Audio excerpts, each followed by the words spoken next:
बिल्कुल बिल्कुल। ओके, शुरू करते हैं फिर, थोड़ा सा 2 मिनट वेट करके फिर शुरू करते हैं। ओके एक बार ओके। और आ जाए। हेलो सोनिया जी, कैसे हो? बढ़िया। और बताइए, प्रैक्टिस सही चल रही है? आवाज नहीं आ रही, आपका म्यूट है। हाँ जी, प्रैक्टिस बहुत बढ़िया चल रही है। सही है, बढ़िया। अभी तक कोई डाउट कुछ है तो पूछ लीजिएगा। खास नहीं, वो आगे होगा शायद डाउट। अभी तो ठीक है, क्लियर। क्लियर है ना? बिल्कुल।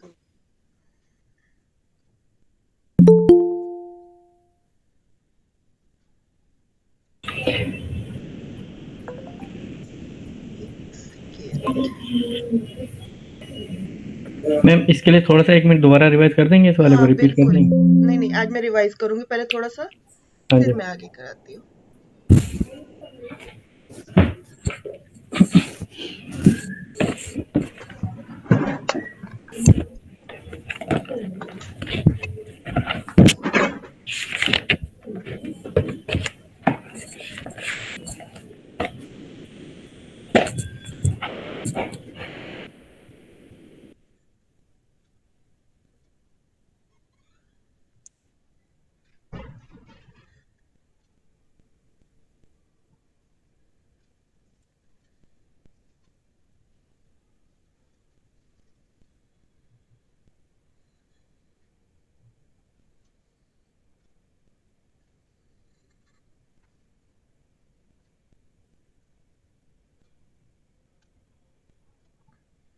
ओके, स्क्रीन शेयर हो रही है ना?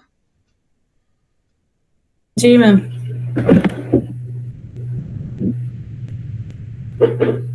सबसे पहले जो हमने ये किया था, ये तो अ, संचित, प्रारब्ध और क्रियमान, ये पॉइंट क्लियर है सबको? ज्योतिष के बारे में सारी नॉलेज है, मतलब किस तरह से ज्योतिष क्यों इम्पोर्टेंट है, क्या देखा जाता है। देन प्लैनेट, 9 प्लैनेट हमने कवर अप कर लिए थे, उनसे रिलेटेड सिग्निफिकेटर कि किस प्लैनेट से क्या लिंक बनते हैं। देन अब आ जाते हैं हम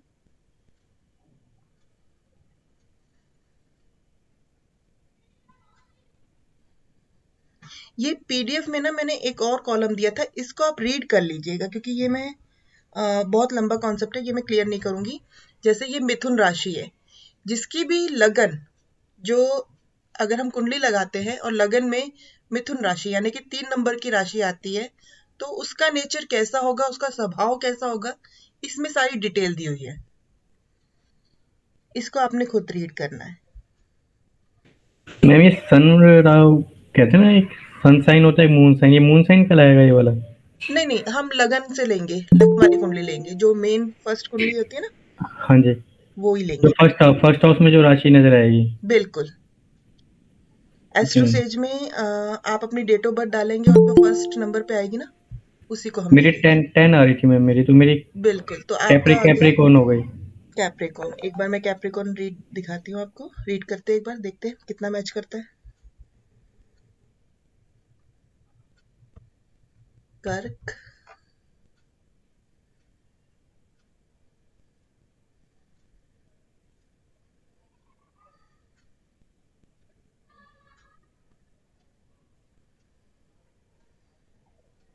हम्म, मकर राशि, कैप्रिकॉर्न। मकर राशि वाले जातक गहराई से सोचने वाले होते हैं। इस राशि का स्वामी शनि है। धन एवं व्यापार के मामले में इन राशि के जातक बहुत ही सावधान रहते हैं। यह एक समय में कई कार्य करने में सक्षम होते हैं। ये मनोरंजन करने वाले और अच्छी याददाश्त के धनी के साथ साथ अच्छे कहानीकारक भी होते हैं। इस राशि की महिलाएं अपने घर में व्यवस्थित रहती हैं। कभी कभार इन राशि के जातक अपने स्वार्थ को आगे रखते हैं और इन्हें खुद पर भरोसा भी नहीं होता है। इनकी वाचाल प्रवृत्ति होती है और अपनी जिम्मेदारियों को भली भांति समझते हैं। इसके अलावा इस राशि वाले ये राशि वाले दृढ़ निश्चय और महत्वाकांक्षी होते हैं। संदेह करना इनका नकारात्मक पक्ष है। अगर ये किसी पे डाउट करते, शक करते हैं, तो ये इनका नकारात्मक पक्ष है। अब बताइए कितना मैच किया है? 95। ओके। तो इसी तरह से हर राशि के बारे में इसमें डिटेल में दिया हुआ है। हालांकि ये बहुत शॉर्ट डिटेल दी है, और भी होती है, बट मैंने यहाँ पे शॉर्ट ही डिटेल दी है। तो मैम अगर ये लगन में जैसे मकर राशि, तो ये नाम जातक का इस वाले शब्दों से आना चाहिए, नेटिव जो भी होगा बंदा। नहीं, इसके लिए मैं आपको अभी क्लियर कर देती हूँ, एक सेकेंड।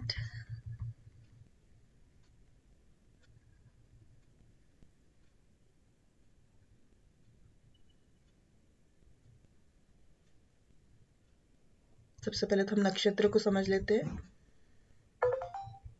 जो 27 नक्षत्र है हमारे, ये सारे 27 नक्षत्र इस चार्ट में भी दिया हुआ है विद पद, यानी कि अश्विनी के 4 पद, भरणी के 4 पद और कृतिका का 1 पद। इसी तरह से कृतिका, रोहिणी, मृगशी, ये जो डायरेक्शन है ना, इसमें ये फर्स्ट हाउस है, यहाँ पे सेकंड हाउस काउंट किया हुआ है। Third house, fourth house, fifth house, 6, 7, 8, 9, 10, 11, 12। लेकिन जो नॉर्मल हमारी कुंडली होती है वो ऐसी ही होती है, जो एस्ट्रोसेज में आएगी इस तरह से।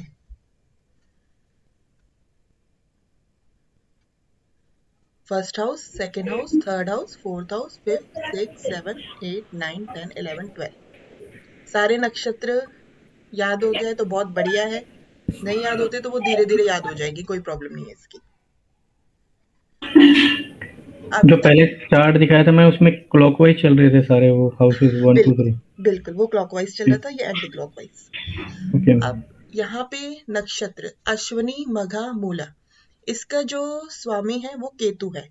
भरणी, पूर्व फागनी, पूर्वषाढ़ा, इसका जो स्वामी है वो शुक्र है। कृतिका, उत्तर फागनी, उत्तराषाढ़ा, स्वामी सूर्य। रोहिणी, हस्त, श्रवण, इसका जो स्वामी है वो चंद्र है। मृगशी, चित्रा, घनिष्ठा, इसका मंगल है। अद्रा, स्वाति, सतभिषा, इसका स्वामी जो है वो राहु है। पूर्णवासु, विशाखा, पूर्णभद्रा, इसका जो स्वामी है वो गुरु है। पुष्य, अनुराधा, उत्तर भाद्र, इसका जो स्वामी है वो शनि है। अश्लेषा, ज्येष्ठा, रेवती, इसका जो स्वामी है वो बुध है। यानी कि 27 नक्षत्र के अपने ही स्वामी है, और वो स्वामी कौन है? वो प्लैनेट ही है और कोई नहीं है। तो बेसिकली हम किस कॉन्सेप्ट पे आ गए? प्लैनेट पे आ गए दोबारा से। अब जो नाम, किसका नाम क्या रखना है, ये कैसे डिसाइड करेंगे हम? तो इसके लिए हमें चंद्र को देखना है। हमारी कुंडली में जहां भी चंद्र बैठा हो, उसमें हमें देखना है कि चंद्र किस नक्षत्र में बैठा है। मान लीजिए चंद्र बैठ गया है, अब जैसे कि आपका हस्त नक्षत्र में बैठ गया है, तो हस्त से रिलेटेड तो वहां पे देखोगे कौन है स्वामी हस्त का? चंद्र ही है। एक सेकेंड,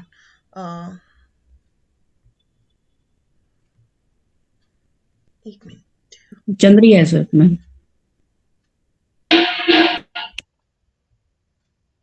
ओके जी, हस्त का स्वामी चंद्र ही है। तो यहाँ पे जो, हेलो, एक मिनट, म्यूट कर दीजिएगा प्लीज जी।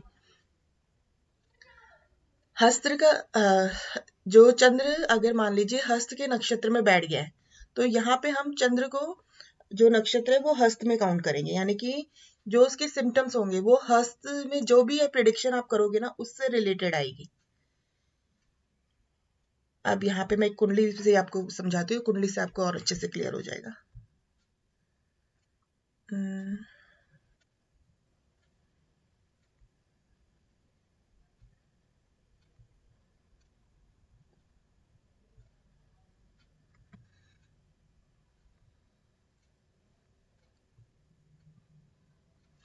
ओके, शेयर हो रही कुंडली?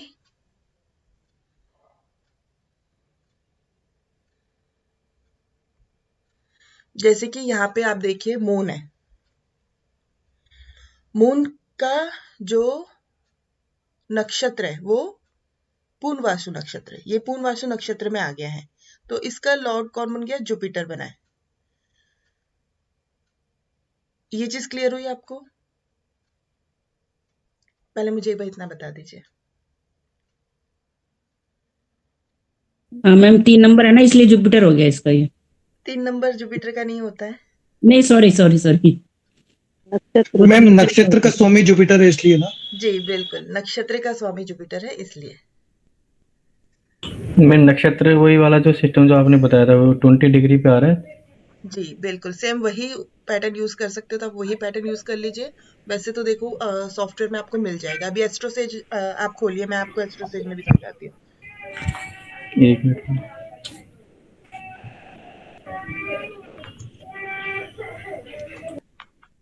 कृष्णा जी एक बार ना मुझे एस्ट्रोसेज शेयर करना, आपको शेयर करना पड़ेगा, जी मैम, ताकि पहले मैं एक बार एस्ट्रोसेज समझा दूंगी किस तरह से देखना है। ठीक है।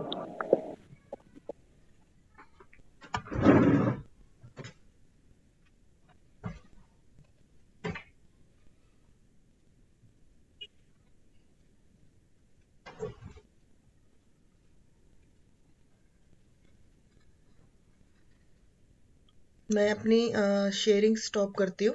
आप एस्ट्रोसेज लगाइए, एस्ट्रोसेज में क्लियर करते हैं ये पॉइंट, ताकि आप देख सको।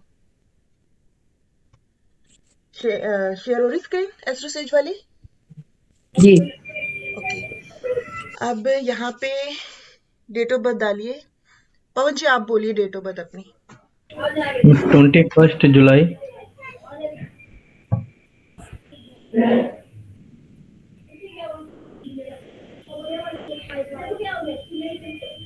1977 दिल्ली का है मैम।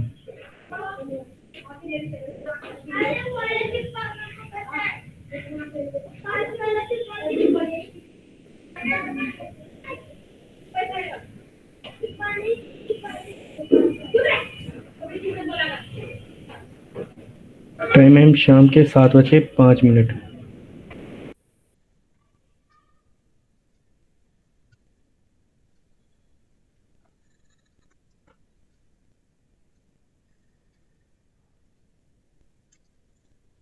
एस्ट्रोसेज में सेम ऐसे ही आपने फीड अप करना है, नेम, प्लेस और date of birth.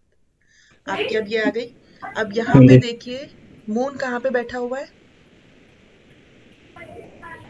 9th house में 6th हाँ जी, राशि के साथ बैठा। 9th हाउस में 6 राशि के साथ। ये नीचे जो दिए गए हैं ना, ये डिग्री है। जैसे कि लगन की 2 डिग्री 32 सेकेंड, मंगल की 2 डिग्री 11 कला, शुक्र की 22 डिग्री 42, ये सारी डिग्री है। चंद्र की है 06 डिग्री 41 कला। हाँ जी। तो ये तो हो गया चंद्र की डिग्री। अब हमें पता करना है कि चंद्र किस नक्षत्र में है। स्क्रॉल कीजिएगा अब आगे, जहाँ पे नक्षत्र वाली लाइन आती है ना। एक मिनट पीछे पीछे पीछे पीछे, एक स्टेप पीछे चले जाइए। हाँ, अब यहाँ पे देखिए चंद्र कहाँ पे आ रहा है? उत्तर फाल्गुनी। ऊपर। हाँ जी मैम। उत्तर फाल्गुनी में आ रहा है। कौन से हाउस में बैठा है? कन्या। हाँ जी। कन्या में ये चौथे पद पे चौथा है, चरण। चौथा चरण है। तो वैसे तो मैंने उसमें पूरा आपको कन्या का जो देखोगे ना जब कॉलम, उसमें मैंने अल्फाबेट्स दे रखे हैं कुछ, जो चरण वाइज नहीं दिया हुआ है वो प्रॉपर कन्या के दिया है। लेकिन कन्या में भी जैसे चरण आएगा, 1 चरण 2 चरण 3 चरण 4 चरण, अभी चौथे चरण में है। मैम ये कैसे पता लगा ये चौथे चरण में है चंद्र कन्या का? ये लिखा हुआ है ना, देखो यहाँ पे। ये जो पद लिखे मैम, पद 4। हाँ, ये पद लिखे सिक्स हुए ना, फुट ये पद लिखा। अच्छा, पद, हाँ पद लिखे हुए, ठीक है। हाँ, तो यहाँ से पता चल जाएगा चरण। बाकी आगे जब मैं केपी में जाऊंगी ना तो ये सब लोड करना बताऊंगी ना, तब मैं बताऊंगी इसके बारे में थोड़ा सा और। नक्षत्र हो गया फाल्गुनी। हम्म तो इसके अकॉर्डिंगली हम नाम रखते हैं। कन्या में आया था तो कन्या के अकॉर्डिंगली जो आपका नाम आएगा वो रख सकते हैं उत्तर फाल्गुनी में। तो चरण के ओके मैम। अकॉर्डिंगली हम चरण, बेसिकली हम चरण को कैच करते हैं। मैं चरण वाला भी चार्ट भेजूंगी नेम प्रेडिक्शन का, जिसके अकॉर्डिंगली अल्फाबेट्स वगैरह जो भी आएगा उसके अकॉर्डिंगली हम नाम रख सकते हैं। अब ठीक है। आपका आया था कन्या में चौथा चरण, तो हम्म, नाम जो जाएगा ना वो आपका, अब मैं आप कैंसिल कर दीजिएगा एक बार कृष्णा जी। पंडित से रखवाया था आपने या आपने अपने आप ही रखा हुआ है, ये थोड़ा सा मुझे बताइए। नहीं, पंडित का बताते हैं। पंडित जी ने बताया था कि कन्या राशि है तो पैसे नाम वो रखो इनका, ओके, तभी रखा था। तो पैसे कन्या राशि बनती है। बिल्कुल। अब यहाँ पे देखिए, मीन, कुंभ,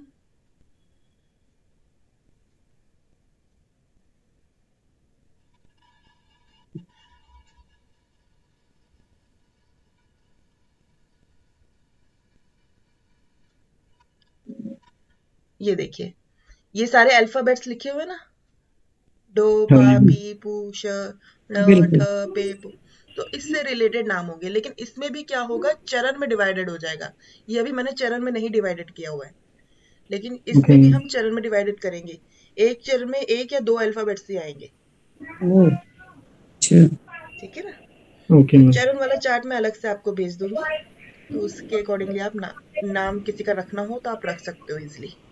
तो उससे रखने से ज़्यादा बेनिफिट मिलते हैं मैम, कि ऐसे जनरल है कि रखना ही है तो उससे रख सकते हैं या नहीं भी रख सकते हैं? नहीं नहीं, बेनिफिट मिलता है। अब देखिए, किसी का नाम इससे रखेंगे। अब हम आते हैं निम्नोलॉजी पे, क्योंकि आपने निम्नोलॉजी भी करी, तो मैं थोड़ा सा ये कॉन्सेप्ट भी क्लियर करती हूँ। नाम तो हमने अल्फाबेट्स ले लिया कि पहला अल्फाबेट हमें इसका लेना है।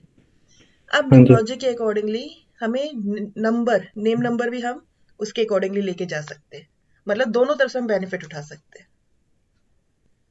कि हमने एस्ट्रोलॉजी के साथ निम्नोलॉजी को कनेक्ट कर दिया। Okay ma'am. मैडम इसमें एक बात पूछनी थी। हम्म मान लो जैसे आप कह रहे भी ना, जो नाम निकला है उसके नाम से रखना है, हम्म और वो नाम जो है ना मार्क या बाधक में आ जाए। नाम मार्क बाधक में कैसे आ सकता है? मैडम मान लो कोई भी नाम है, दो अगर मार्क हुआ तो 27 में आ गया, वो 27 में आ गया, और बाधक हो गया तो वो क्या नाम 7 9 11 में आ गया। नहीं नहीं, मेरे को ये कॉन्सेप्ट क्लियर नहीं हुआ, नाम कैसे मार्क बाधक में आता है, मैं ये चीज नहीं समझ अच्छा, पाई। मैं आपको बताता हूँ। नाम कोई प्लेनेट थोड़ी ना है। नहीं नहीं, मैं आपको बताता हूँ मैडम। हम्म अ, जैसे मेरी ग्राउंड डॉटर है, हम्म उसका नाम डी से निकला है, डी से। हम्म ठीक है, दी होगी पाइसिस राशि से, और 12th हाउस में है वो, ना सॉरी 7th हाउस में। उससे कोई फर्क नहीं पड़ेगा। अब तो मैं वही तो पूछ रहा हूँ, तो अब 7th हाउस में आ गया तो वो 27 के मार्क भी हो गया और बाधक भी हो गया। नहीं नहीं, उससे कोई फर्क नहीं पड़ेगा। आपको नेम बेसिकली उसके डेट ऑफ बर्थ से सूटेबल लेकर जाइए नंबर पे, तो वो ठीक हो नहीं जाएगा। उसकी जो नहीं नहीं, वो तो बात अलग है। मैं कह रहा हूँ कि वो नाम तो डी डी से निकला है, डी डी ई। नहीं नहीं तो नहीं, वो देखो नाम में ना हम नाम में कभी भी हम मार्क बाधक नहीं करते हैं काउंट। अच्छा अच्छा अच्छा, नाम में कभी नहीं करते, ठीक ठीक है ना। ठीक। हम अल्फाबेट, क्योंकि अल्फाबेट तो हमें, चाहे आप किसी भी पंडित के पास जाओगे ना, तो वो हाँ भी जी। उसी के अकॉर्डिंगली बताएगा जो चंद्र जहाँ बैठा है उसके नहीं उससे नहीं, रिलेटेड कौन सी राशि पड़ती है, तो मैं आपकी वहां पे बात तो समझ कोई नहीं गया। काउंट करेगा। मैं आपकी बात समझ गया कि वो नाम से ठीक निकला है, हम्म बट उसके नाम से तो हमारे को मतलब वो नहीं है ना भी, हमारे को बाधक और वो भी देखना है। नहीं नहीं, आप वो मत देखिए। आप ये ठीक। देखिए कि उसकी डेट ऑफ बर्थ से सूट करता है कि नहीं करता है नाम। नहीं, डेट ऑफ बर्थ से तो मैडम जो भी नाम निकलेगा, जो जो अल्फाबेट निकलेगा उसी से रखना पड़ेगा ना फिर। हाँ, रखो उसी से ही, लेकिन हाँ उस जी। नाम को कुछ ऐसा रखो ना कि वो डेट ऑफ बर्थ से सूट कर जाए। हाँ हाँ, वो बात अलग है, वो ये तो बात बस। है कि इसमें मेहनत बहुत लगती है, इतनी हाँ आसानी हाँ से नहीं बनता है ये। नहीं वो पता है क्या है मैम, यदि 2 नंबर का मतलब डेट ऑफ बर्थ है हम्म और उसका नाम आप डी से रख दो तो वो 2 और 4 का कॉम्बिनेशन हो जाएगा, तो न्यूमरोलॉजी में उल्टा हो जाएगा। तो वही ना, इसमें मेहनत लगती है। निम्नोलॉजिस्ट ऐसे ही पैसे नहीं लेते हैं। नहीं, बिल्कुल टाइम लगता है मैम इसमें, ये सही कह रहा हूँ। बिल्कुल बिल्कुल मतलब नाम तो उसी से रखना पड़ेगा ना जो डेट ऑफ बर्थ के हिसाब से निकला है। बिल्कुल। ठीक है। नहीं नहीं, यदि आपने ये सीख लिया है तो आप उसके हिसाब से भी रख सकते हो। आप मान लीजिए 2 अल्फाबेट है आपके पास और एक एंटी में जा रहा है एक फेवर में जा रहा है, तो आप फेवर वाले से रख सकते हो यदि आपको नॉलेज है तो। हाँ, क्योंकि देखो ऑलमोस्ट दो अल्फाबेट तो होते ही होते हैं हमारे पास, दो से तीन तो होते ही है। नहीं मैडम, दो से अल्फ क्यों क्यों होंगे? जब नाम निकलेगा तो एक से निकलेगा सिर्फ। नहीं नहीं, अब जैसे चॉइस आती है पी, जैसे अब इनकी पी आई है, पी के साथ कोई और अल्फाबेट भी बताया ही होगा कि इस अल्फाबेट से भी रख सकते हो। कुछ बोला था पवन जी? नहीं बताते, वो भय भी है शायद, कई सारे हैं उसमें, 2 3 हैं जो आप बता रहे हो ना, वैसे ही है। हाँ, तो वो पा कुछ था, और भी भो ऑप्शंस था। देते हैं। हाँ जी, कुछ से ऑप्शन थे अलग अलग। नहीं, फिर तो चरण के हिसाब से होगा ना। मतलब मान लो जैसे कन्या राशि है इनकी, इसमें तो 6-7 वो है, बट चरण अगर चरण के हिसाब से देखूं तो एक ही अल्फाबेट मिलेगा आपको। नहीं, 2 मैक्सिमम 2 तो निकलते ही है। मैं चार्ट भेज दूंगी। ठीक है मैडम भेजो, क्योंकि मैंने तो जो उसमें देखा स्टोरेज में एक ही अल्फाबेट दिखता है, नहीं नहीं, जो निकलते हैं। जो अपनी कुंडली में देखोगे तो। निकलते हैं, मैं चार्ट भेजूंगी। ओके, ठीक है। ये जो है हाउस से रिलेटेड भाव हो गए थे हमारे। फर्स्ट हाउस में क्या होता है, सेकंड हाउस में क्या होता है, थर्ड में क्या होता है, फोर्थ, फिफ्थ, सिक्स, इसी तरह से हमने 12 मैम भाव को मैम, समझा था। एक सवाल था मेरा हाँ जी। कि जो आपने 7वां नंबर भाव है, हम्म। उसका 5वां बैठेगा, उसमें आपने कुछ 5 और 7 का कुछ बताया था लिंक आपस में, कि आपका 9वां भाव 5वां बैठेगा और उसमें 5वां बैठेगा 11, ऐसे कुछ बताया था। हाँ जी बिल्कुल। जैसे यदि सेवन्थ आपने हाउस बच्चा और देखना फिफ्थ है तो हाउस का स्त्री का अगर 7 करें। नंबर है, तो उसी का 5 नंबर और 7 नंबर देखेंगे, 9 हाँ नंबर। हाँ बिल्कुल, सेवन्थ और फिफ्थ हाउस का कनेक्ट बनेगा तो लव मैरिज के चांसेस होते हैं। अच्छा वही है ना, ठीक है, ठीक हम्म। ठीक। वो फिर किसी भी हाउस में बैठा हो, लेकिन सेवन्थ और फिफ्थ का कनेक्ट बनना चाहिए। वो मैं आगे बताऊंगी ओके, कैसे। ठीक। अवस्था ये हमने कर ली थी डिग्री वाइज। ओके, हम नक्षत्र पे थे। हाँ जी, ये चार्ट क्लियर हो गया नक्षत्र का। इसमें तो कोई डाउट नहीं है कैसे देखना है, चंद्र कैसे देखना है। हमारी जो कुंडली होती है, एक लगन कुंडली होती है, एक सूर्य कुंडली होती है और एक चंद्र कुंडली होती है। बेसिकली हम फॉलो करेंगे केपी में लगन कुंडली। केपी में सिर्फ 2 ही कुंडली फॉलो की जाती है, एक लगन कुंडली और एक केपी कुंडली। जब हम केपी करेंगे तो मैं केपी कुंडली कैसे बनती है वो सारी मैं डिटेल बताऊंगी। चंद्र कुंडली जो होती है, जैसे लगन कुंडली में चंद्र जहां पे भी बैठा हो उसको हम अपनी लगन में ले आएंगे, वो हमारी राशि कुंडली हो जाती है।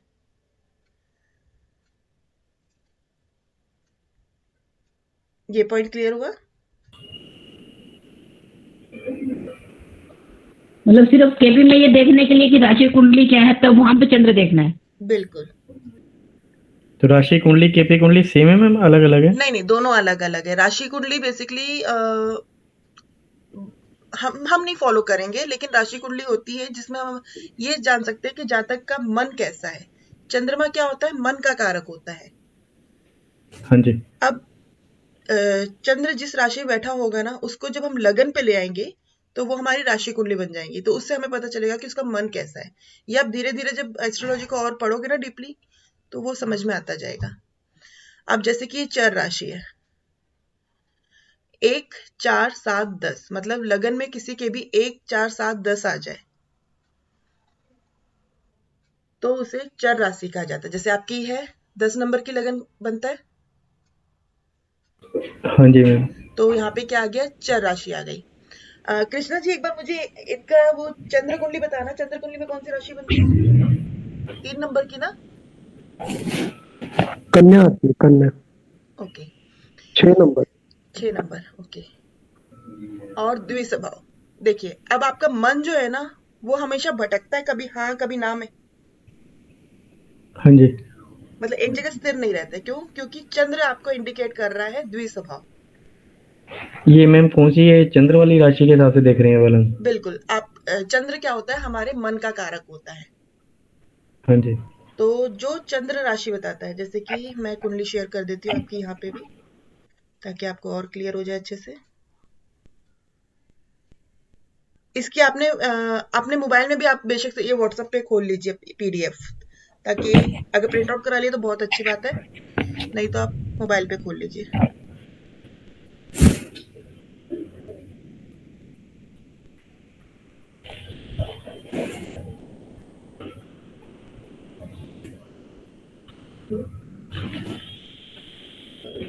मैम एक बात बताऊं मैं, थोड़ा शेयर करना चाहता हूँ। बिल्कुल बिल्कुल। हाँ, ये मुझे भी ये लग्न और चंद्र को समझने में बड़ा समय लगा था। जी। हाँ, मैं समझ नहीं पाता था। नॉर्मली ऐसे बोलते थे भाई कि आपकी ये राशि फलाना राशि, फलाना राशि। तो बाद में मैं, अभी आप मुझे क्लियर करेंगे जितना मैं समझ पाया हूँ। नॉर्मली हम लग्न को देख लेते हैं स्वभाव, बिल्कुल, जो हम लग्न हमारा को बाहरी स्वभाव। स्वभाव है, हम बाहर से हाँ, कैसे हैं। स्वभाव हमारा। हाँ, हम स्वभाव, अभी अगर एग्जांपल दें पवन जी का, तो पवन जी का स्वभाव ये होगा कि अब मकर हो गया तो एक जगह स्थिर नहीं होगा, ऐसा होगा। अब बिल्कुल चंद्रमा हो जाएगा तो ये मन हो जाएगा, मतलब इनका शरीर भी शायद एक जगह नहीं ठहरता होगा और इनका मन भी एक जगह ठहरता नहीं होगा। राइट। जी पवन जी ये बताइए। बॉडी, मन, ये दोनों कंपेयर। दोबारा एक बार क्लियर कर दीजिए इस चीज को। मैं अब क्लियर करती हूँ, एक बार मैंने पवन जी से एक्सप्लेन करना चाहूंगी। पवन जी ऐसा ही है, मुझे हाँ बताइएगा। जी, हाँ जी, हाँ जी। बिल्कुल। ओके। हाँ जी कृष्ण जी, अब आप बोलिए, कुछ और बताना चाहेंगे? नहीं, मतलब यही कहने का, नॉर्मली हम लोग बोलते हैं ना, और मैं दूसरा और भी सोचता हूँ कि जो लग्न होता है वो हमारा आत्मा का कारक हो जाता है। सूर्य वैसे आत्मा का कारक बोल देते हैं, बिल्कुल लेकिन स्वभाव में भी हमारी देखा जाए तो एक इंटरनल आत्मा आ जाती है। और बिल्कुल। मन को हम प्योरली मन से ही जोड़ देंगे। अब इनका एक्चुअली देखा जाए तो ये जो चंद्रमा है वो भी बड़ा कमजोर है, 6 डिग्री पे है और राहु के साथ है। मुझे लगता है कि शायद इनका जो मन होगा ना वो भक्ति में शायद कम ही रमता होगा, मतलब ये मन से शायद भक्त नहीं होंगे। नहीं, मन से तो हूँ। ओके। अच्छा, ये होगा तब तो अच्छी बात है। एक्चुअली मैं नॉर्मली क्या होता है, बचपन से ही पूजा पाठ घर में सिखाया है, तो वो आदत बनी हुई है। और हाँ यही कहने का मंदिर मतलब है, जाना मन सब। स्वभाव, वो आपका स्वभाव है। एक्चुअली हम मन को स्वभाव को ना मिक्स करते हैं। अब नहीं, हमारे घर नहीं, मेरे पिताजी पूजा करते थे तो वो एक चराचरी आ गई तो हमारे इनबिल्ट हो गया, हम करने लगे। कभी नहीं, नहीं, ऐसे मन होगा ना से कि अगर, नहीं, मन से तो अच्छा एक होता है ना, जैसे देखिए मैं कहीं जा रहा हूँ, अगर मुझे मन है कि मुझे मंदिर जाना है, मैं सारे काम छोड़ के मंदिर पहुंच जाता हूँ। ओके। तो मुझे चलिए चाहे अच्छी बात सर्दी है। हो चाहे गर्मी हो, तो वो चीज़ ये मेरे पे नहीं लागू हो रही। अभी तो मैं अगर पूरी फैमिली को जबरदस्ती ले जाता हूँ मंदिर, वो तो कहते हैं वहाँ घूमने चलो हिल स्टेशन में, उन्हें मंदिर ले जाता हूँ, वैष्णो देवी ले गया, मथुरा ले गया। बढ़िया। तो ये अच्छा, शायद मन से ही है, स्वभाव पहले में होती तो पहले शायद ऐसा ना जाता होता हूँ। था, पहले ऐसा होता था कि नहीं, मैं मन। बचपन से ही ऑटोमेटिकली भगवान की तरफ रहा है। मैं तो छोटा सा था, जैसे 6 क्लास में ऑटोमेटिकली दूसरों को देखा और फिर पूजा करना शुरू हो गया। ओके। मैम इनका पंचमेश सेव राशि है ना, इसलिए इफेक्ट दे रहा है। नहीं, एक और भी होगा हालांकि इसमें, किसी ने हो मुझे सकता जबरदस्ती ये नहीं बोला कि आपको पूजा करनी चाहिए। पूरे घर में एक मैं हूँ, एक मेरी मदर है बस, जो पूजा पाठ में रहते हैं। मैं इतने भी भक्त नहीं है कि चोला पहन के बैठ गए, ऐसा कुछ नहीं। कृष्णा जी, कृष्णा जी, है। हाँ हाँ इनका आप देखिए जी। मून 9th में है, राहु के साथ बैठा हुआ है, ठीक है ना, लेकिन 5th हाउस हाँ, में देखो मंगल बैठा हुआ है। मंगल ने राहु अच्छा, को कंट्रोल कर रखा है पूरा। मंगल कहाँ बैठे मैम? हाँ यही होगा बिल्कुल, जी, हो दृष्टि सकता जाती ना लाल किताब की। 5 नंबर में जाती आई है। जी 5 जाती नंबर पे जाती। मंगल है, तो उसकी दृष्टि हम्म। जाती है। उसने राहु को कंट्रोल कर रखा है। राहु को सिर्फ मंगल ही कंट्रोल कर सकता है। कभी भी राहु के लिए अगर कोई प्रॉब्लम आए ना, तो हनुमान चालीसा पढ़ना शुरू कर दीजिए। तो मैम 11 नंबर में फिर नहीं, कहाँ पे है फिर ये मंगल? देखिए, ये राहु है। कहाँ फिफ्थ हाउस कंट्रोल में कर बैठा रहा ना है? मैं। 5th हाउस में देखो मंगल है, मार्स है। फिर सीधी पांचवी हाँ। दृष्टि है। आपने लाल किताब नहीं करा, इसलिए आपको नहीं पता चलेगा ये वाला कॉन्सेप्ट। अच्छा गीता जी, एक बात बताएं, ये जो सैटर्न है, सैटर्न की जो तीसरा एस्पेक्ट है वो भी कहीं ना कहीं भक्ति की तरफ लाएगा इनको, है ना? 9th हाउस में तीसरी दृष्टि। थर्ड है ना मैम, थर्ड आ रही है इसकी वैदिक के हिसाब से भी। तो फिर वो तीसरी दृष्टि भी डिटैच करेगी ना बिल्कुल दुनियावी चीजों से, तो बिल्कुल। भक्ति के अंदर से हो सकते हैं ये। क्योंकि कहीं ना कहीं मून को भी एस्पेक्ट कर रहा है ना सैटर्न, तो मैम लेकिन सैटर्न कमजोर हो गया ना, 24 डिग्री पे है वृद्धावस्था में, सूर्य ने उसको वो कमजोर कर ठीक है, रखा है। बट एस्पेक्ट का कहीं थोड़ा सा इन्फ्लुएंस आ जाता है। वो अपना देखो थोड़ा स्वभाव तो देता ही देता है, चाहे हाँ। डिग्री वाइज कम भी हो, तो भी थोड़ा बहुत हम्म। स्वभाव देगा ही। तो सन तो बिल्कुल बालक अवस्था में आई है। बिल्कुल। ओके चलो, अब मैं एक बार ये चीज क्लियर करती हूँ। जैसे कि मुझे बताइएगा पवन जी, हाँ जी, अब आपकी जो है वो चर लगन की कुंडली है, मकर लगन की। हाँ जी। मैं पीडीएफ अपने ऑन कर लीजिएगा, मैं क्योंकि पीडीएफ नहीं शो कर रही हूँ अभी। चर एक मतलब मिनट। चलायमान, यानी हाँ कि जी। जो हम्म। चलता रहता है। तो इस राशि का जातक कभी टिक कर नहीं बैठता है, एक जगह वो बैठता ही नहीं है। इवन वो उसको अगर हम कहेंगे ना प्रोफेशन कौन सा चूज करना है, हम कहेंगे ऐसा प्रोफेशन चूज करे जो हमेशा चलने वाला हो। वो बैठ के काम कर ही नहीं सकता है। अगर वो बैठेगा ना, तो क्या होगा, उसके काम में प्रॉब्लम्स आएगी। तो इसलिए ऐसे व्यक्ति को कहा जाता है कि अपना काम ऐसा करे जिसको उसमें चलना पड़े, थोड़ा बहुत ट्रैवल करना पड़े। पहला पॉइंट ये है।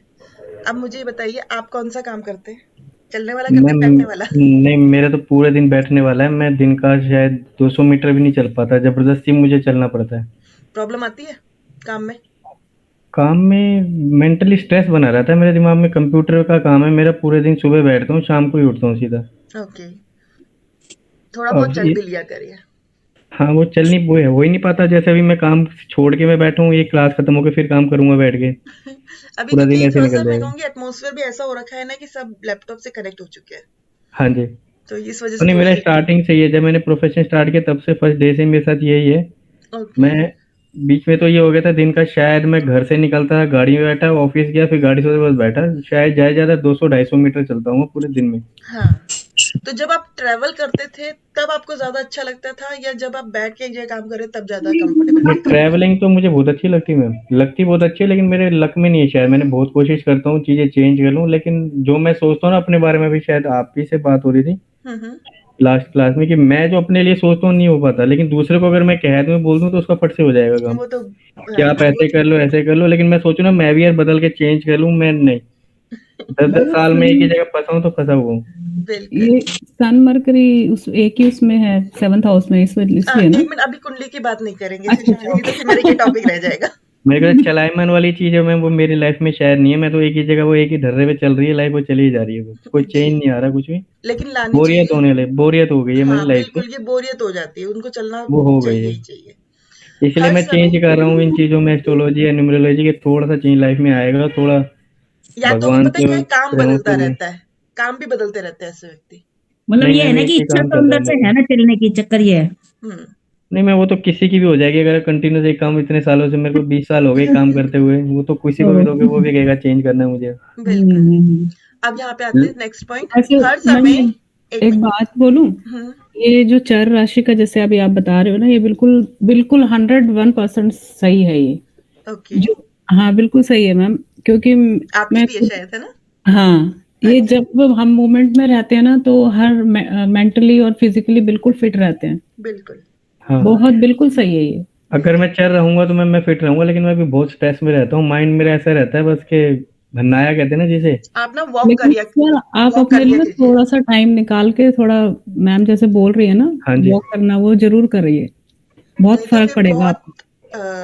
मतलब बोरिंग वाला सिचुएशन हो जाएगा, हाँ, मतलब कि चर है, और लेकिन फिर मेरी पता है लाइफ में इसमें क्या ऐसा है, नहीं है। हेल्थ इश्यूज पे भी इफेक्ट कर सकता है ये चीजें। हाँ जी। अच्छा, हर समय कुछ ना कुछ करते रहना इनकी फितरत में देखा गया है। हाँ जी, ये है मैम। व्यक्ति में आलस नहीं होता है, क्रियाशील रहता है।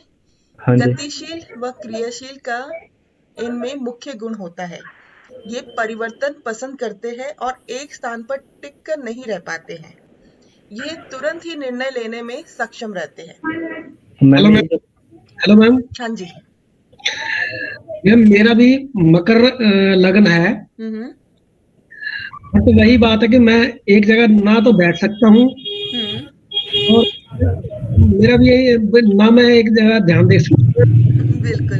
माइंड, क्योंकि इनका ना माइंड भी ना इधर उधर भागता है। हूँ, नहीं तो बैठ ही सकता बिल्कुल भी मैं। और मतलब काम सोचता हूँ, मेहनत ही की जाए, मतलब आलस ना किया जाए। अब ये जो चीज मैं समझा रही हूँ ना, इससे हम किसी व्यक्ति के स्वभाव के बारे में समझ सकते हैं। किसी का जो लगन होता है उसमें जो राशि बैठा होता है ना, वो उसका स्वभाव होता है, उसका नेचर होता है।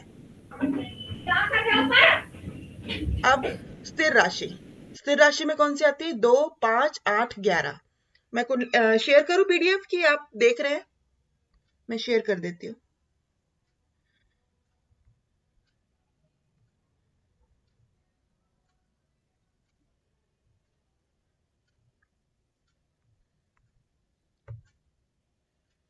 हम्म। अब स्थिर राशि, स्थिर राशि का मतलब होता है एक जगह बैठना, इधर उधर हिलना नहीं है। मतलब जो काम करेंगे वो एक ही जगह बैठ के करेंगे। स्थिर मतलब एक डिसीजन जो लेते हैं ना ऐसे लोग, वो उस डिसीजन में पूरे रहते हैं। मैंने ये करना है तो करना है। 2, 5, 8, 11, यहाँ पे कौन सी राशि आ गई? 2, 5, 8, 11। इनमें आलस का भाव देखा गया है, इसलिए यह अपने स्थान से ये आसानी से हटते नहीं है। ये लोग थोड़े से आलसी स्वभाव के भी होते हैं, कि अगर बैठ गए तो बैठे रहेंगे, फिर इन्होंने हटना नहीं है। इनको बोलना पड़ता है हटने के लिए, हट जाओ। इन्हें बार बार परिवर्तन पसंद नहीं होता है।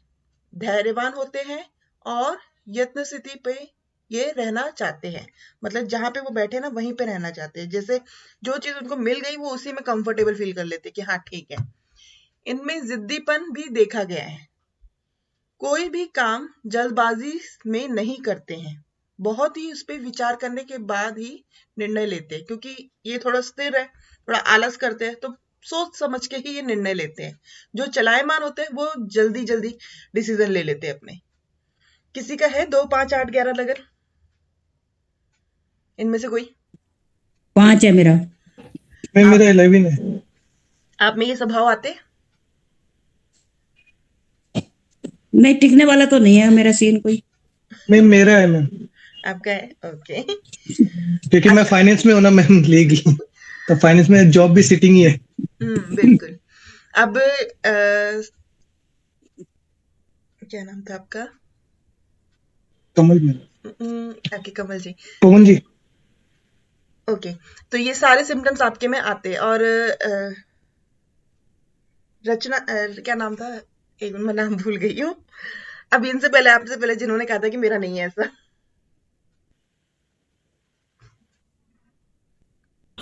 रजनीश मैम, रजनीश जी हाँ जी, रजनीश जी।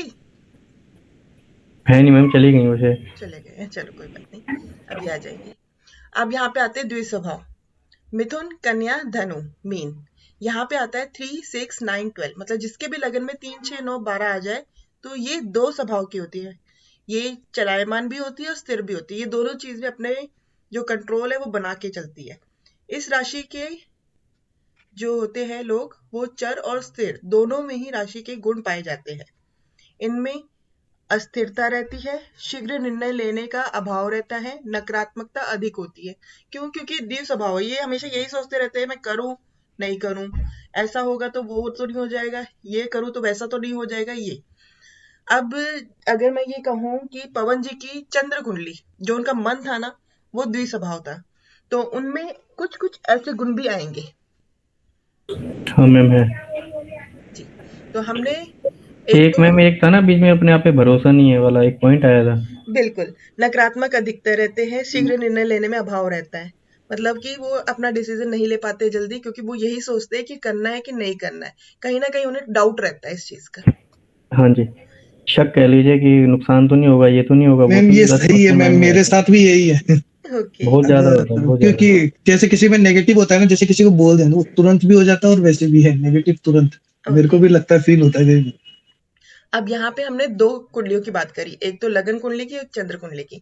तो इन दोनों से हमने ये इस तरह से ये प्रिडिक्शन करनी है। तो मैम ये वाला लग्न कुंडली के लग्न राशि है कि चंद्र मून वाली राशि है? ये मून वाली राशि है, जो 3 नंबर 6 नंबर की है ना, ये चंद्र लगन वाली है। जहां पे अच्छा चंद्र बैठा हो ना, वो उस राशि को हम काउंट करेंगे चंद्र राशि में।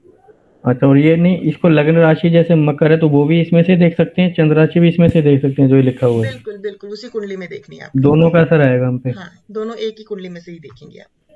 ठीक है, इसी वाले चार्ट में से ही? बिल्कुल, जो चार्ट अभी ओपन करा था ना आपकी कुंडली का हाँ पेन, जी, उसी में हाँ आप जी। देखिए चंद्र कहाँ पे बैठा हुआ है और किस राशि में है। हाँ वो 6 राशि में था, जी, 6 राशि थी वो। अब आते हैं राशियों के लक्षण पे। जैसे कि चर राशि, वो एक सेकंड, ये तो हमने पढ़ लिया था। वेट, कुछ चीज ना रिपीट हो गई। ओके, मैं वो पीडीएफ ओवर होगी, मेरे को नेक्स्ट पीडीएफ ओपन करनी पड़ेगी। एक सेकेंड।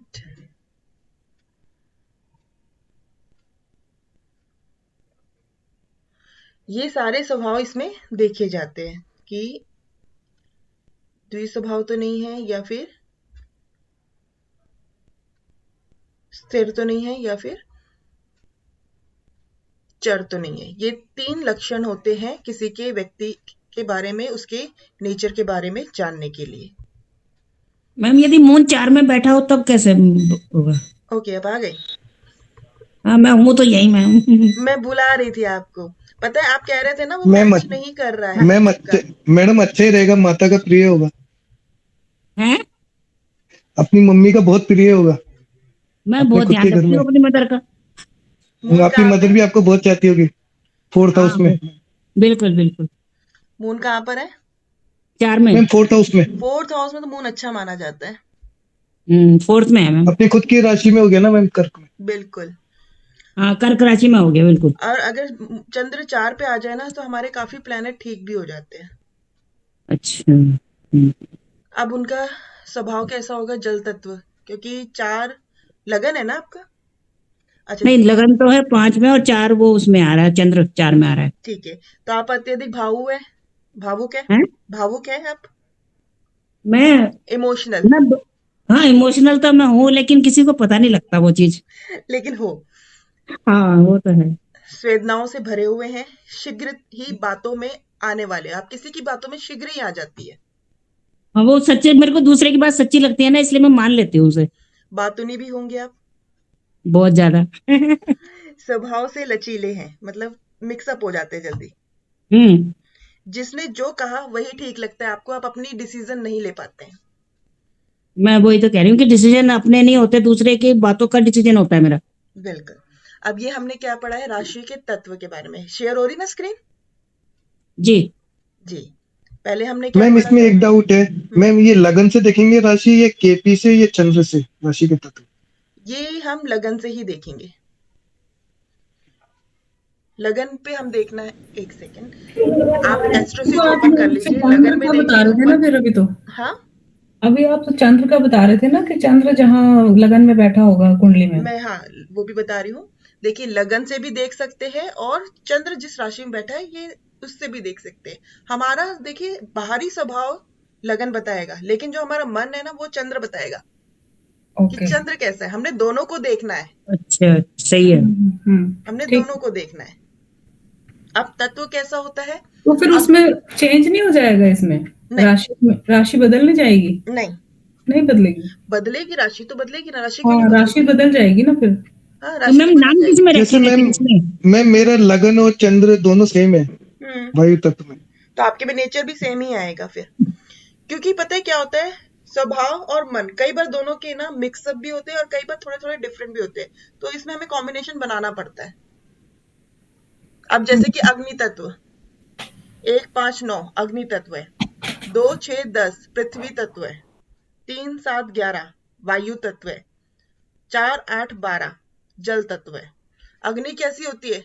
गरम, बहुत ही। तो उसका दिमाग भी कैसा होगा? बहुत ही गर्म मिजाज का होगा। जिसका भी 1 5 9 लगन में होगा तो समझ लो वो भारी रूप से गर्म होगा, लेकिन चंद्र में होगा तो उसका मन भी कहीं ना कहीं गर्माहट में होगा। किसी का है लगन में 1 5 9 या चंद्र 1 5 9 में हो? मेरा है। 9वें में किसका था अभी? मैंने मैम अभी मेरा देखा है था ना पवन में। जी। क्या नाम बताया आपने? एक बार नाम बोलिएगा आप अपना। हाँ जी पिता मैम, मैं सोनिया। सोनिया जी, आपका है ना हाँ, 5 नंबर में चंद्र है। 9 में है ना? नहीं नहीं, चंद्र मेरा 5 नंबर पे, लियो। ओके, 5 नंबर पे लियो पे। तो आपका जो मन होगा ना उसका गुस्सा भी बहुत रहता होगा, कहीं ना कहीं अंदर से गुस्सा आता होगा बहुत। नहीं, गुस्सा तो नहीं आता ज्यादा। नहीं आता? चलो फिर बढ़िया है। लेकिन कम्बस्ट होने से शायद हो सकता, कम्बस्ट है लेकिन। ओके, कम बस है तो तो मैम अब नाम किस पे रखेंगे, अब ये पूछना था ना। नहीं, अब मैं नाम का कॉन्सेप्ट मैं पहले समझा चुकी हूँ। नहीं, जैसे अभी मतलब 5 नंबर से और 4 नंबर में चंद्र आ गया, उस वजह से पूछ रही हूँ। नहीं, मैं आपका मतलब नहीं समझी, आप क्या कहना चाहते हैं? मैं कह रही हूँ लगन 5 नंबर है, और चंद्र है वो 4 नंबर में है, तो मतलब कौन सी राशि से नाम रखा जाएगा, मैं ये पूछना चाह रही फिर वो कर्क की राशि से मैम नाम जैसे, रखा जाएगा। मैम जैसे हिंदू तो वैसे चंद्र राशि को देख के रखते हैं, जैसे कई सूर्य को भी देख के रखते हैं, वैसे हूँ। एस्ट्रोलॉजी अपने चंद्र राशि को मानती है, चंद्रमा को ज्यादा। बेसिकली चंद्र को ही मानते हैं, चंद्र जहां पे होगा उस राशि के अकॉर्डिंगली नाम होगा। ठीक है। ठीक है ना? अब मैं दूसरा कॉन्सेप्ट समझा रही हूँ, उसमें कॉन्सेंट्रेट करिएगा प्लीज। अग्नि तत्व, मेष सिंह धनु, ये 3 जो राशि होती है ना ये अग्नि तत्व वाली होती है। दृढ़ इच्छा शक्ति होती है इनकी, जो इच्छा शक्ति होती है ना वो बहुत ही स्ट्रांग होती है। कर्मशील और गतिशील होते हैं, अग्नि के समान इसमें ऊर्जा होती है और अत्यधिक जल्दबाज होते हैं।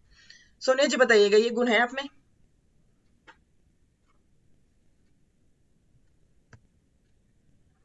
ओके, शायद कहीं बिजी होंगे।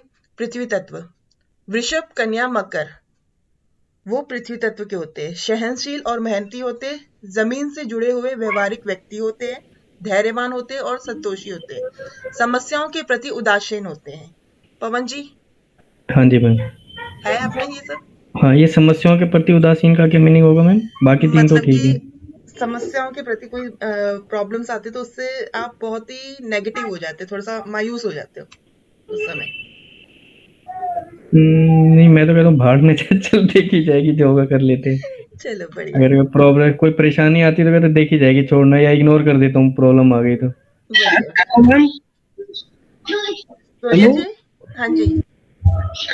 मैम, मेरा भी मकर राशि है, मकर लगन है, हम्म बट वो जो समस्याओं के प्रति उदासीन है ना, हम्म उसके लिए तो मैं मतलब मेरे को कोई प्रॉब्लम नहीं आती। अच्छा, मेरे को वैसे उदासीन का ना एग्जैक्ट मीनिंग नहीं पता है इंग्लिश में। पर मैं इस चीज की परवाह नहीं करता बिल्कुल भी। मैम हाँ, उदासीन नहीं मतलब मैम, जो समस्या के बारे में परेशानी है ना ज्यादा उसको सोचना। परेशानी ना समझना, इसका मतलब ये है। अच्छा, कोई आ गया ना, परेशानी है ना। मतलब मैं परेशानी सोचता को हावी नहीं होने देना अपने ऊपर, इसका मतलब ये है। ओके, हाँ, मतलब ठीक, आपसे पॉजिटिव है इट मींस। मैं उदासीन का मतलब नहीं समझ पाई थी, मेरे को भी थोड़ी सी कुछ हिंदी में ना कभी कभी प्रॉब्लम हो जाती है। हमें वो समस्या बस आ जाए तो उदासीन का यही मतलब है। इग्नोर कर देता हूँ। मैं अपना बता रहा हूँ, मैं इग्नोर करता हूँ और बाद में होता है भाड़ में जाए, देखी जाएगी जो होगा। बिल्कुल वही बिल्कुल, मतलब है, उसका यही इग्नोर मतलब करना है। ही उस पे मतलब है नेगेटिव, यही समस्याओं पे मतलब नेगेटिव नहीं जाते, लेकिन जो पॉजिटिव चीज होने वाली ना उस पे ज्यादा नेगेटिव होती है, और कहीं गलत ना हो जाए, ये ऐसे ना हो जाए वैसे ना हो जाए। जो बाकी बिल्कुल गलत हो गया, वो साइड हो जाता है फिर वो। बाकी बिल्कुल। चीज ठीक है। ठीक है। अब वायु तत्व 3 7 11, मिथुन तुला कुंभ। वायु की तरह हवा में बहने वाले होते हैं, ये एक जगह स्थिर नहीं रहते, क्योंकि वायु है, वायु जैसे बहती रहती है वैसे ये भी बहते रहते हैं। अत्यधिक विचारशील होते हैं, इनकी ना विचार मतलब बहुत ही हवाओं में रहते हैं। हम ये भी कर लेंगे, हम वो भी कर लेंगे, हम ऐसा भी कर लेंगे, वैसा भी कर लेंगे, ये इनका नेचर होता है। सोचना अधिक लेकिन करना कम, बहुत ज्यादा सोचते हैं पर करते कुछ भी नहीं है। कल्पनाशील लेकिन बुद्धिमान होते हैं, ये कल्पनाओं की दुनिया में रहते हैं। 3 7 11 वाले, जिनका भी ये नंबर आते हैं ना 3 7 11, तो इनमें ऐसे सिम्टम्स लागू होते हैं। अब आते हैं जल तत्व, कर्क वृश्चिक मीन, 4 8 12। अत्यधिक भावुक और संवेदनाओं से भरे हुए होते हैं, शीघ्र ही बातों में आने वाले होते हैं, बातूनी होते हैं, स्वभाव से लचीले होते हैं।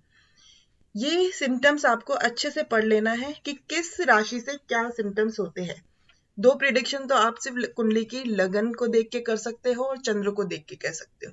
उनका स्वभाव और नेचर, किसी भी व्यक्ति का स्वभाव और नेचर जानना है तो इसको हम पकड़ लेंगे। मैम ये राशि तत्व आपने लगन से बताया ना, चंद्र से तो नहीं बताया? आप चंद्र से लेके चलिए, लगन से लेके चलिए, दोनों से अच्छा, लेके चलिए, मैं ये कहूंगी। ओके, ठीक है ठीक ना, है, ये आपको प्रैक्टिस करना है। अब आते ठीक हैं है मैम। मूल त्रिकोण राशि। मूल त्रिकोण राशि मतलब जहां पे उसकी पावर होती है, जैसे कि मंगल 1 नंबर, मंगल की ही राशि है। मंगल की 2 राशि होती है। पवन जी कौन सी राशि होती है मुझे ये बताइएगा, आज आपका एक टेस्ट मैम, होती है। एक तो फर्स्ट है हम्म, और दूसरी है, 1 मिनट देख के एट बताएंगे। फिर टिप्स 8 पे याद नंबर, करें 8 है ना। मैम, वर्षिक 8 मैम, नंबर। वर्षिक 8। हाँ, तो उसको ज्योतिष के कारक भी बोलते हैं ना। बिल्कुल 1 और 8, ये 2 राशि होती है मंगल की, लेकिन इसमें सबसे इंपॉर्टेंट मंगल का घर जो होता है ना वो कौन सा होता है? 1 1 नंबर। नंबर वाला, मैम वेस्ट फर्स्ट।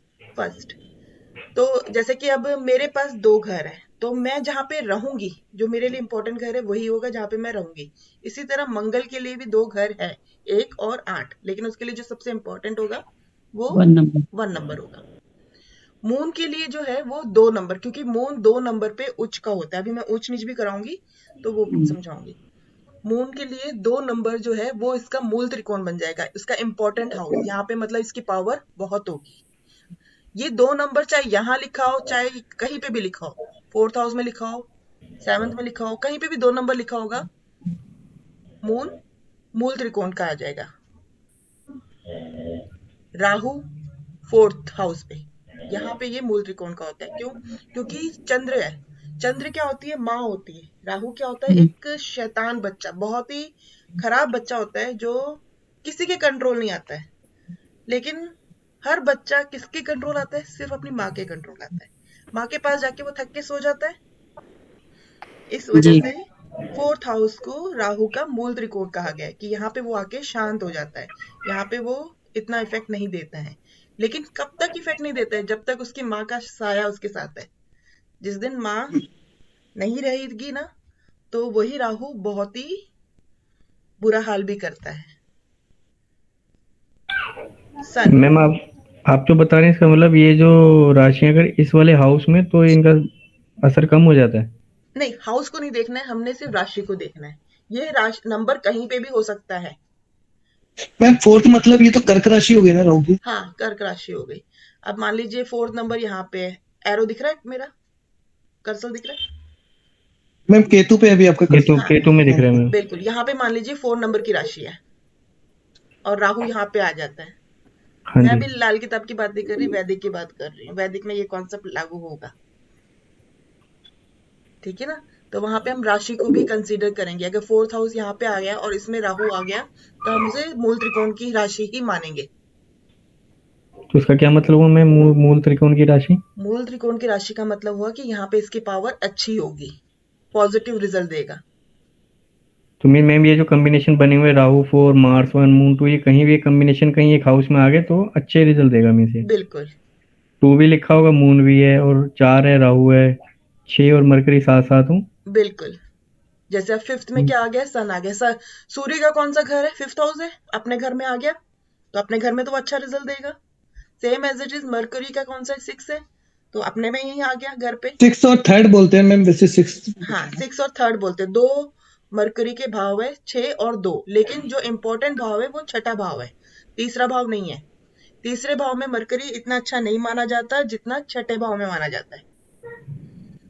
सातवें मैम भाव, छत्र मैम 6th हाउस को वैसे रोग का भी बोलते हैं ना, जैसे आपने उस दिन पर लिखा था उसके अंदर। हाँ तो 6 6th हाउस हाउस को में बृहस्पति बुध अच्छा कैसे हो गया? देखो, 6 हाउस में बुध अच्छा इसलिए हुआ है क्योंकि 6 हाउस में आगे जब मैं पढ़ाऊंगी ना, तो ये उच्च का भी माना जाता है बुध। और अगर बुध 6 हाउस में है तो रोग तो देता ही है, लेकिन जॉब और जो उसके और भी बेनिफिट होते हैं। 6 हाउस सिर्फ रोग का ही नहीं होता है, जॉब के लिए भी होता है, कैरियर के लिए भी होता है। कैरियर होगा तभी तो हम आगे कमाई कर पाएंगे और आगे कुछ कर पाएंगे, जमा पूंजी जोड़ पाएंगे। 6 हाउस पैसों का भी होता है, और बुध पैसों का कारक होता है, बिजनेस का कारक होता है। वीनस, मैम जिसका बुध अच्छा होगा 6 नंबर में बैठा होगा तो उसके पास पैसा बहुत होगा। हाँ पैसा होगा, बट ये है कि बुध खराब नहीं होना चाहिए किसी वजह से। मतलब 3 नंबर में ना हो बुध। 3 नंबर थोड़ा सा इफेक्टेड दे देता है, प्रॉब्लम देगा, लेकिन मैम 6 अधिकतर तो बुध वैसे सूर्य के साथ ही रहता है। हाँ बिल्कुल। अब आते हैं वीनस पे। 7वीं राशि जो होती है, वीनस की कौन सी राशि होती है? एक तो होती है 2 और एक तुला 7। मैम, तुला और वृष। तुला और वृश्चिक। वृष राशि। हाँ, ये वृष तुला नहीं मैम, राशि वृष। में वृषभ, वृष, तुला में ये मूल त्रिकोण की राशि बन जाती है। गुरु की 2 राशि है, धनु राशि और मीन। यहाँ पे ये धनु की राशि में ये मूल त्रिकोण की राशि बन जाएगी। केतु 10वीं राशि में मूल त्रिकोण का बन जाएगा। सैटर्न 11वीं राशि में, सैटर्न की 2 राशि है, 11वीं और 10वीं, कैप्रिकॉन और कौन सी थी? Ma'am Aquarius, Aquarius. Pisces. Aquarius ma'am लेकिन स्पाइसेस उच्च में। का तो इसमें तुला में वो माना जाता है जुपिटर ना की है। सैटर्न। मैम सैटर्न वैसे 7th में उच्च का माना जाता है ना वैदिक में तो। बिल्कुल उच्च का माना जाता है, लेकिन मूल त्रिकोण, अभी हम मूल त्रिकोण की बात कर रहे हैं, ठीक है ना। तो मूल त्रिकोण में शनि जो है वो 11वें भाव में अच्छा माना जाएगा। 12वें 10 भाव में में नहीं कोई माना नहीं है, जाएगा। 12वीं राशि में कोई नहीं है, नहीं सिर्फ 11वें में। मैंने अभी मूल त्रिकोण की बात अच्छा, करी है। ठीक है ठीक। अब आते हैं हम नेक्स्ट पे। और ये केतु का मैम ये 10वीं में अच्छा माना जाएगा। बिल्कुल, ये अभी हम वैदिक का कॉन्सेप्ट कर रहे हैं। केपी में जब जाएंगे ना, तो ये सारे कॉन्सेप्ट बदल जाएंगे आपके, फिर आप केपी ही करेंगे। तो हम ये क्यों कर रहे हैं मैम?